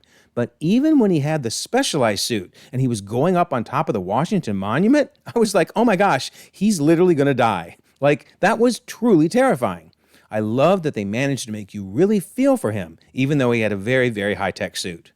And then bonus points for that turn at the end. Man, I did not see that coming. Obviously, that's a clear deviation from the comics, and it was so well done. Loved it. So a nice solid 90 for Spider-Man Homecoming. Number 19 is Captain America Civil War. So easy 25 for the heroes. It's amazing that they had so many heroes in this movie, and yet everybody got a moment to shine. They all gave us moments where we could laugh, where we could wince, where we felt sad, such as Iron Man and Cap fighting at the end. I mean, they did a fantastic job juggling the heroes. Villains? I love Zemo. I've mentioned that before. But in this movie, I felt that while his motivation made sense, he was so lucky his plan worked. I mean, everything could have fallen apart if people would have just talked to each other and done a little more research before fighting each other. Instead, everything worked perfectly for Zemo, but man, he was relying on a lot of pieces falling into place. So he was a good villain, but he could have been better. Story? As I mentioned, I think some of the plot devices to make it all work were a little shaky, but I loved Winter Soldier being the one that ended up killing Howard and Maria Stark. I know we kind of had that hinted at in earlier movies, but to see it happening was really impactful. And of course, the final fight between Iron Man and Cap was so emotional. Wow, that was really well done. So, very, very good story. And then bonus points for introducing 2 new heroes and doing it effortlessly and perfectly. I wouldn't have changed a thing. I cannot believe how well they brought them both in so that then they could go off into their own movies. Brilliant job. All right, so solid 90 for Captain America Civil War. Okay, I'm going to say in advance, this next one is where you'll probably leave the most comments because I got a lot of comments last year as well. Number 18 is Infinity War. So, I'm going to do something preemptive here. I know it's my own list, but I do want to try to justify why I don't put this up any higher than number 18. Notice that this is the Rotten Tomatoes critic score, and look in the upper right-hand corner. Critics actually rank it at number 17 for the Marvel movies, down 2 from 15 last year. I have it as my number 18th entry overall, but actually number 10 for the movies. I'm only bringing that up to say that I don't mind if you tell me how wrong I am on this, but at least I ranked it higher than the critics did on Rotten Tomatoes. All right, so for heroes, easy 25. The movie juggled everybody perfectly. I felt like no one was shortchanged. I understood everybody's motivations. I loved seeing them interact with each other. I mean, to have Tony Stark and Doctor Strange trading barbs, to have the Guardians bickering with Spider-Man and Doctor Strange and Tony, Black Panther working with Cap and Black Widow and Bucky. Who would have thought we would get all of that? Also, a fantastic villain, another 25. You cannot beat Thanos as a villain. Probably the best villain across all the MCU so far. Love him. Story. Okay, let's talk about this and discuss why the story doesn't work as well for me as the 17 entries that are above it. I loved the blip. That was fantastic. I mean, who saw that coming? That they were going to lose in the end. I mean, we all were stunned. Sure, we knew they were coming back somehow. You're not going to kill Spider-Man, but it was so impactful. However, I have 2 issues with the movie. Number 1 was the whole Star-Lord thing. Not Star-Lord himself. I understood his emotions about Gamora. I felt like somebody should have helped Star-Lord, not just attack Thanos. They could have just said, hey, Peter, listen, you can do whatever you want to him in about 5 seconds. Just give us 5 seconds. But everybody treated him like he was an idiot, you know? Just saying, stop, get over it, making him feel like it doesn't matter that Gamora died. They were almost goading him into doing what he did. I'm kind of mad Star-Lord gets blamed for the blip. I mean, I don't blame Star-Lord, I blame everybody else. So that scene just really bugged me. But the second reason is that I like part 2s better than part 1s. I'm not a fan of cliffhanger stories. I mean, you watch Infinity War, and now you kind of feel like you got to turn around and watch Endgame. Which is fine, because I love Endgame, but I'm somebody that doesn't like Empire Strikes Back as much as I like the other 2 movies in the original trilogy. So call me crazy, but ultimately this movie is part 1 with a cliffhanger. So for me, that makes it less rewatchable. But I do give it bonus points for some incredible scenes. I loved what happened with Loki and his death. Of course, he comes back again as a variant in Endgame, but his death was still incredible. And what Thor went through was insane. His grand entrance in Wakanda was amazing. A lot of really cool things in this movie. So overall, I love this movie, but I still put it at number 18 on the list. So leave it in the comments how awful my ranking is. It's fine. I got big shoulders. All right, number 17 is Guardians of the Galaxy. Now, you're probably going to be judging me really harshly on everything I put above Infinity War, so this should be interesting from here on out. Now, I adore this movie so much. I love the heroes. I thought they were fantastic, even though they weren't working as a team at the beginning. I actually loved seeing the team slowly form because we got to learn about each of them as individuals before they finally bond as a team. And let's face it, they're always fighting. So I didn't mind the fighting before they were forming as a team. It was fantastic. Now, villains. It would actually be higher on the list if the villains were better. I mean, Ronan, pretty forgettable for the most part. Nebula was cool, granted I was really annoyed at her during most of the movie, and then Thanos was great for what little we got of him. So yeah, the movie suffers a bit because of the villains, but otherwise I love the story. I love every bit of it. This was one of the most rewatchable movies in the MCU for me. Them uniting together at the end to defeat Ronan was so incredible. But really, just everything about the story was awesome. Such a good movie. And then, bonus points. There were certain elements of this movie that just really stood out for me. The Collector was fantastic, seeing his collections, seeing Nowhere, etc. That was awesome. And Yondu, oh my word, everything about him in this movie was so epic. His arrow, his freaking arrow was so incredible. So yeah, huge bonus points for the Collector and Yondu. Guardians of the Galaxy gets a solid 90. All right, coming in at number 16 is Iron Man. Another of my most rewatchable movies. I love Tony Stark. Now, I know I've often said that origin stories don't do as much for me, but this one I enjoyed because he was arrogant at the beginning, and honestly, he was still kind of arrogant at the end, but that's why we love Tony Stark. It's his transition from being a warmonger to wanting to make a difference in the world and wanting to change how he did business. That's what was awesome. Such a great story. No one but Robert Downey Jr. could have portrayed Tony Stark the way he did. No one. Loved it.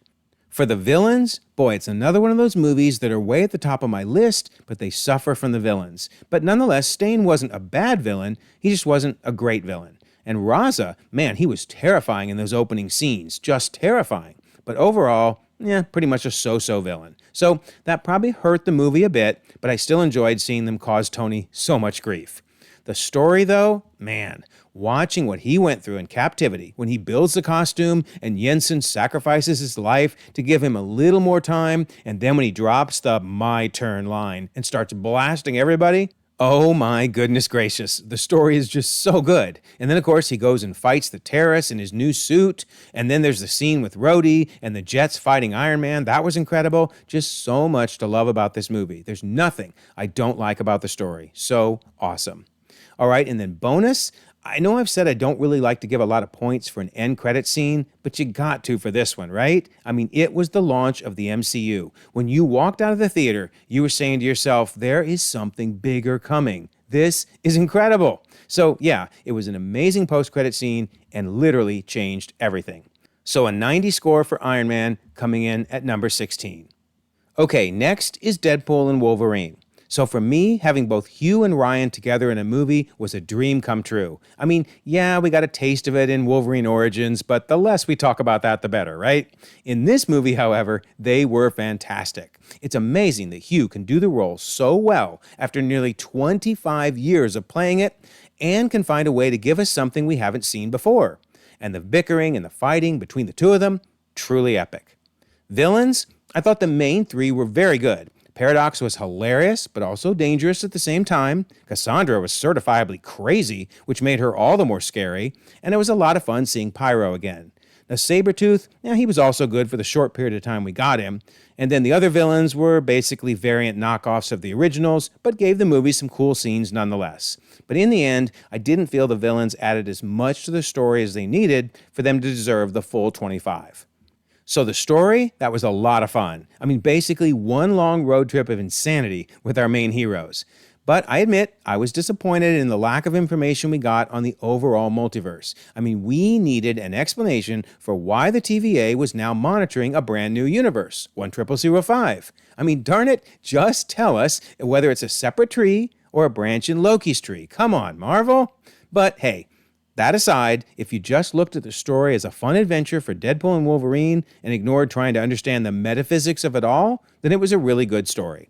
Just not worth a solid 25. What does get a 25, however, are the points for bringing back several fan favorites. X-23, Elektra, and Blade, they were epic. I mean, Wesley Snipes, who saw that coming? And finally getting to see Channing Tatum as Gambit, dude was having so much fun in that role. And while I hated seeing Johnny Storm die, it was still a really good cameo, and the foul-mouthed post-credit scene was icing on the cake. So a nice solid 91 for Deadpool and Wolverine. All right, number 14 is Avengers. Love this movie. Fantastic movie. Main reason it's slightly above Infinity War is because it's a complete story, versus again, Infinity War was just a part one. So it's a bit more rewatchable for me. I absolutely loved the heroes in this movie. All 6 of them were fantastic. They all got a moment to shine. Even Hawkeye, who was basically hypnotized for most of the movie, he still had fantastic scenes at the end in the battle in New York. And I love seeing them fight against each other at different times throughout the movie, and I love seeing them come together as a team in the finale. So yeah, epic movie, epic heroes. All right, the villains. So Loki gets a lot of points, that's for sure, but I don't give him the full 25 due to him being so unhinged and honestly pretty vicious the entire movie, while he wasn't that evil in the Thor movie. I suspect being so near to the scepter brought out the worst in him, but it wasn't explained in the movie. And then I knock it a bit for the Chitauri. We just didn't have any motivation for them. I mean, they were kind of the monster of the week villains. Like, why did they hate Earth? Why did they want to help Loki, you know? So we just don't know that much about them, but still, I give it a solid 22 for the villains overall. On the story side, as I mentioned, it takes a bit of a hit for not getting more into the motivations for the Chitauri, but then I also would just say it wasn't really a super complex story. Now, granted, it didn't need to be. It was a fun story, but you didn't really walk away thinking about any philosophical issues or whatever. You just walked away thinking, oh my goodness, they pulled it off. They really did bring us the Avengers. So I can't give it the full 25, but still a very solid 22. And bonus points just for some of the very epic moments in the movie. I loved Hulk versus Thor. That was fantastic. Such a fun fight. And I loved Thor versus Iron Man versus Cap. That was incredible. So yeah, so many great moments throughout the movie. A nice solid 94 for Avengers. So next is X-Men 97 Season 1. So let's start with the heroes. Solid 25 for the amazing moments we got this season. I mean, to have Cyclops finally be a boss and to do some of the incredible things that we've been waiting so long to see him do. The X-Men movies really nerfed him and made him the butt of jokes, but he was epic in this series. Then Storm was also a standout. Seeing her unleash her full power was a welcome change from how she was portrayed in the movies. And Rogue was also amazing. So yeah, 25 for the heroes. Villains? I mean, the villains were great. The way Bastion was slowly revealed over time was fantastic, and he really seemed to have a master plan that made sense. So he was a worthy foe. Mr. Sinister? Yeah, he had his moments, although I felt like he was more of a sidekick villain. And Friends of Humanity and the Executioner, they were okay. They served their roles, but in the end, they really weren't anything too special. So overall, I'll give the villains a 22. For the story, it probably deserves a 30 out of 25 for some of the incredible moments they gave us. I thought the writing was absolutely top-notch. To manage so many heroes and so many plot lines was truly masterful work. But that was also one of the few issues with the season. It felt like they were kind of speed running through so many storylines. Whether it was Magneto becoming the new leader, to the Goblin Queen, to Genosha, things moved at a pace that often caused whiplash. But I still felt it was incredibly solid storytelling overall. And massive bonus points for some of the emotional moments they provided us. Hands down, the Genosha episode with Rogue's response to losing Gambit is one of the single best episodes I've ever seen. Not to mention some of the incredible speeches by Magneto. So good. So, 95 for X-Men 97, Season 1. Okay, so next is Agatha All Along. And I'm sure you're probably surprised I put this so high, but give me a chance to explain.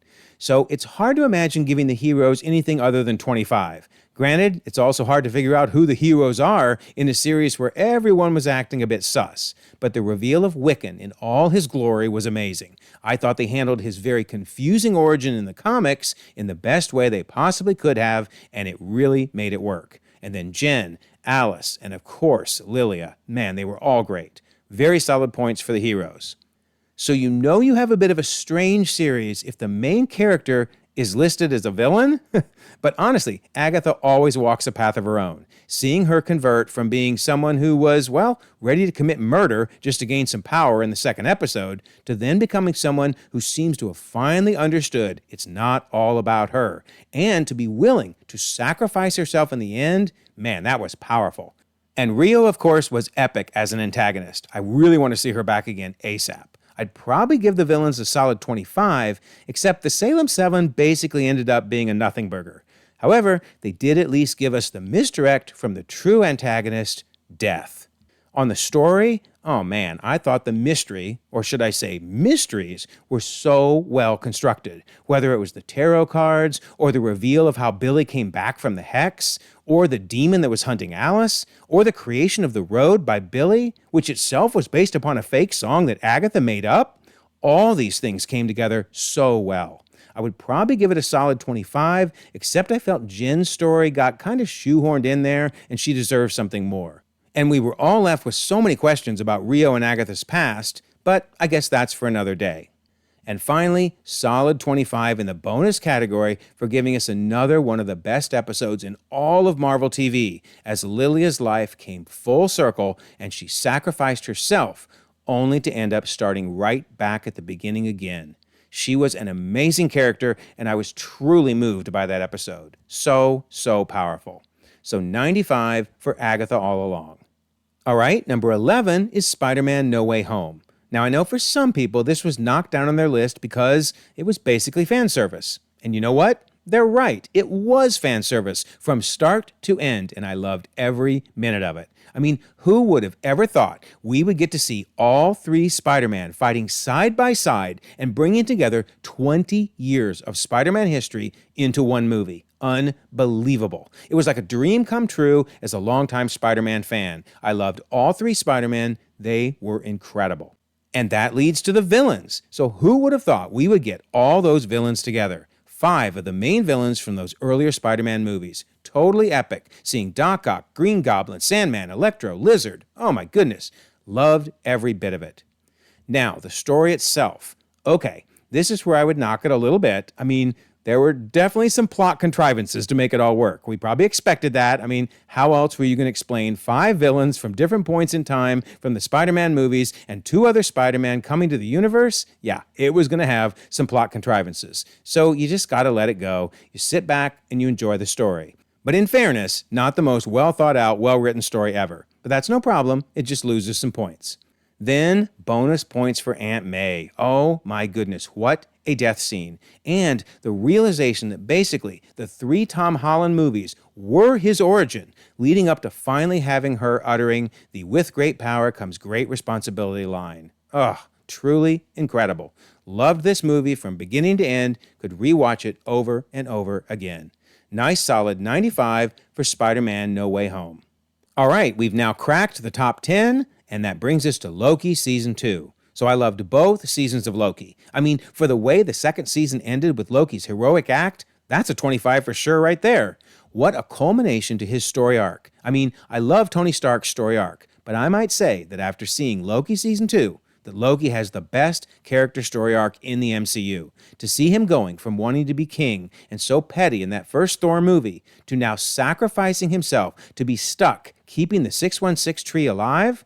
I mean, I'm sure things are going to go downhill for him in Doomsday, but for now, he's giving life to the 616 multiverse. In other words, 616 and the What If branches. That sacrifice was amazing. Villains. So I'm going to give it a 23 out of 25. I mean, I thought He Who Remains was fantastic, and to find out that he was behind everything, that was amazing. But let's be honest, Renslayer was kind of sidelined, and with Brad, I didn't really understand what was going on with him, and Miss Minutes was great for what little we saw of her. So they're going to drop it down just a little bit for me, but He Who Remains was fantastic. Story. I loved the story. Absolutely loved it. As I mentioned earlier, Loki's sacrifice was truly incredible. But I'm going to knock it down just a few points because we're still left wondering what Loki's tree means. I mean, is it 616 and the What If branches, like I believe? Or is it the entire multiverse? So does it include 838, 828, 10005, Paint, Cube, etc.? This was the big chance to address that, and they didn't do it. Darn it. Now, I've certainly done my share of theory videos on what I think the tree means, and I'm still hoping Doomsday provides the answer, but yeah, that keeps the score from being 25.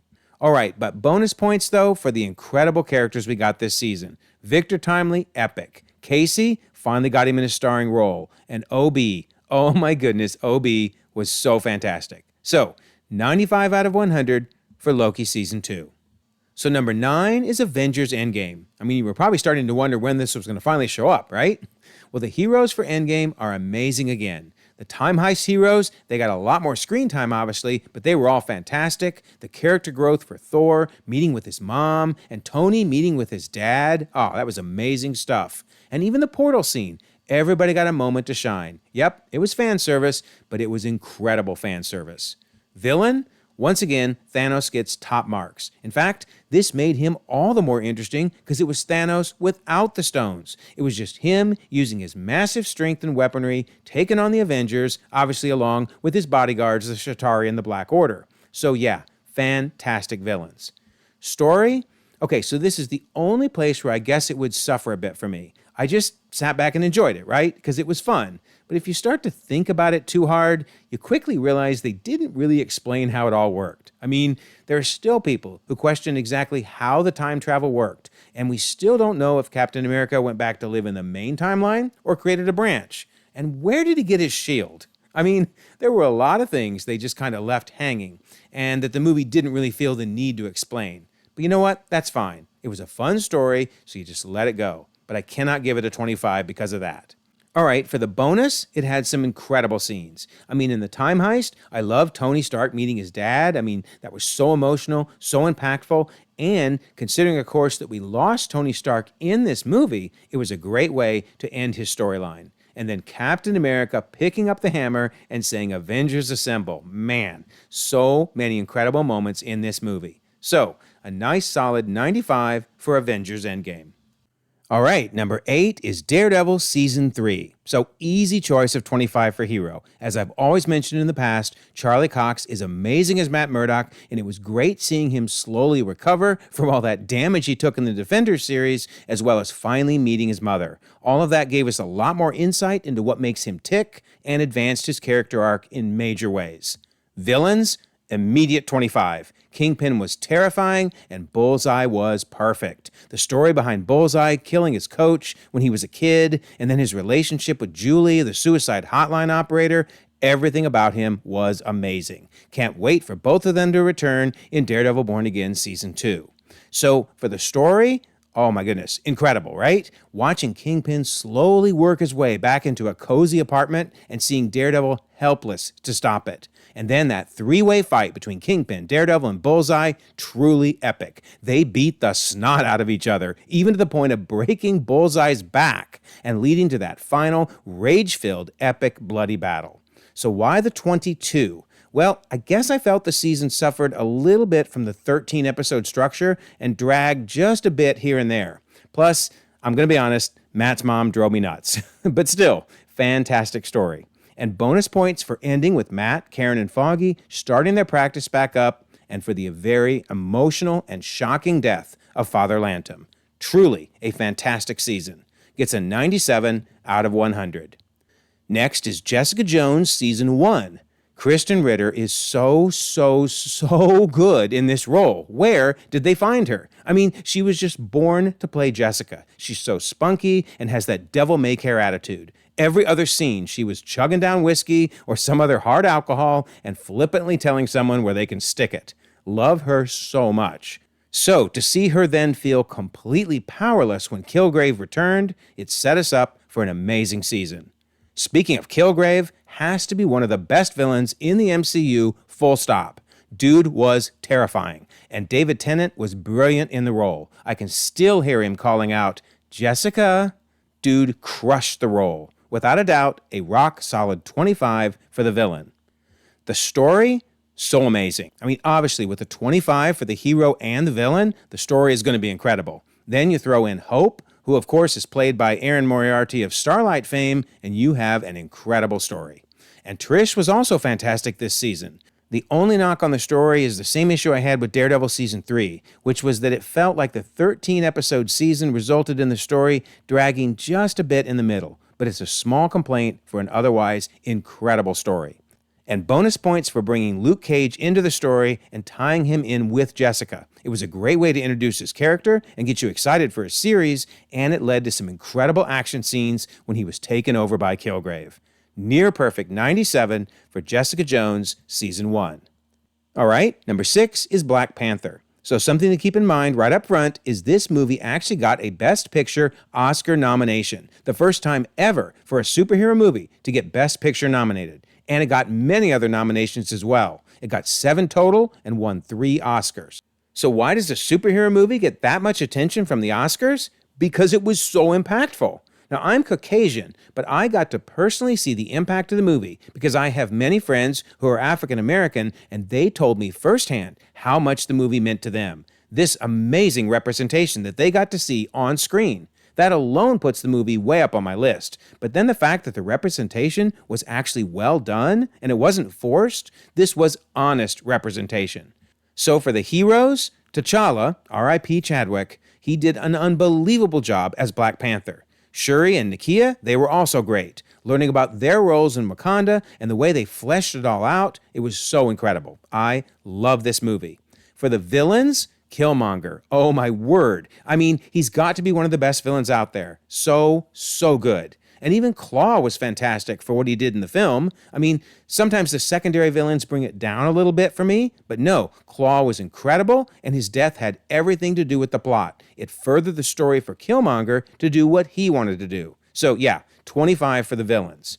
The story, I mean, I kind of touched on it already, but it was so important to the African American community, a Black community that had been through so much. And now to be able to visualize what it would have been like if Africans hadn't been taken away in chains, if so much of Africa had not been devastated by people that took its residents away for slavery. So it answered what excellence in an African community would look like. So amazing to see it come to life in this movie. All right, then bonus points. Yeah, you gotta give huge bonus points for Killmonger's death scene. It was just incredible. I was speechless. I was in tears. It was so impactful. It just perfectly tied together everything the movie was trying to tell us. So yeah, I give this movie a solid 100. I understand many fans are probably not gonna have it this high on their list, but for me, what a movie. What a movie. Love it. Next is Daredevil Season 1. So I've raved about Charlie Cox a few times now, so I won't do that again. But what I loved about this season was seeing him for most of the runtime in his black outfit. I wasn't sure if I'd like it at first, but I was so into it that when he finally got his red outfit at the end, I actually wanted him to go back to the black one again. Learning his origin and seeing it so well done was an early indication it was going to be an incredible season ahead. Villains? Oh man, what made this season so great was there were a lot of compelling villains. I mean, from the menacing Wilson Fisk to his right-hand man Wesley to the ever-amazing Madame Gao, there was so much to love. Throw in Leland and the Russians, and you had so many interesting storylines to follow. Things never slowed down, leading up to that eventual confrontation with the Kingpin himself. The story itself was incredible. I've mentioned a few times that the 13-episode count sometimes led to the story dragging in the middle, but I never felt that was the case with this season. Between Matt, Foggy, Karen, the villains, something interesting was always happening. Then throw in Ben Urich and his shocking death, as well as the rock-steady Fowler Lantham, and you have an incredible season from beginning to end. And then huge bonus points for the infamous hallway fight that is now the stuff of legends. And also the raw brutality of the Kingpin, smashing that dude's head in with a car door in a fit of rage. That's going to be hard to ever top. So an unapologetic 100 for Daredevil Season 1. Next is Loki Season 1. So I put Season 1 just a few spots higher than Season 2, as I thought the story was a little tighter than Season 2. But otherwise, I loved both seasons. Once again, Loki, as the hero-ish, was fantastic. Loved him from start to finish. We saw his major progression from being so petty to being a hero at the end. Very well done. Fantastic job by Hiddleston. Then, it gets high marks for the villain. He Who Remains gets a 25, even though he was only in the final episode. I mean, granted, it was a short amount of time, but in a way, all the previous episodes were leading to him, as his fingerprints were on everything that happened up to that point. And for him to be so amazing, even though it was just for one episode, basically for 30 minutes, to be that incredible and leave that much of an impression on the viewer, Jonathan Majors just killed it in this role. So yeah, fantastic. Loved him as He Who Remains. All right, and then story-wise, really good story. I mean, the whole TVA mystery, we spent so much time trying to guess what's going on, who are they, how do they exist, what's their purpose, etc. And then Sylvie was fantastic. All the variants were fantastic for that matter, but Sylvie was absolutely amazing in this season. And then bonus points for just the Void in general, which of course was very important in Deadpool and Wolverine as well. The Void had so many Easter eggs, and of course the 4 variant Lokis. Just think about how much time we spent trying to guess where things were going with this season, all the theorizing, the brainstorming. Amazing stuff. So I'm going to give it a perfect 100 out of 100. All right, number 3 is WandaVision. Now, I know this is where I start getting some angry comments. I mean, how do I have WandaVision over things like Endgame and Infinity War, etc.? Well, one thing to keep in mind, it did get 23 Emmy nominations. That's amazing. And it won several.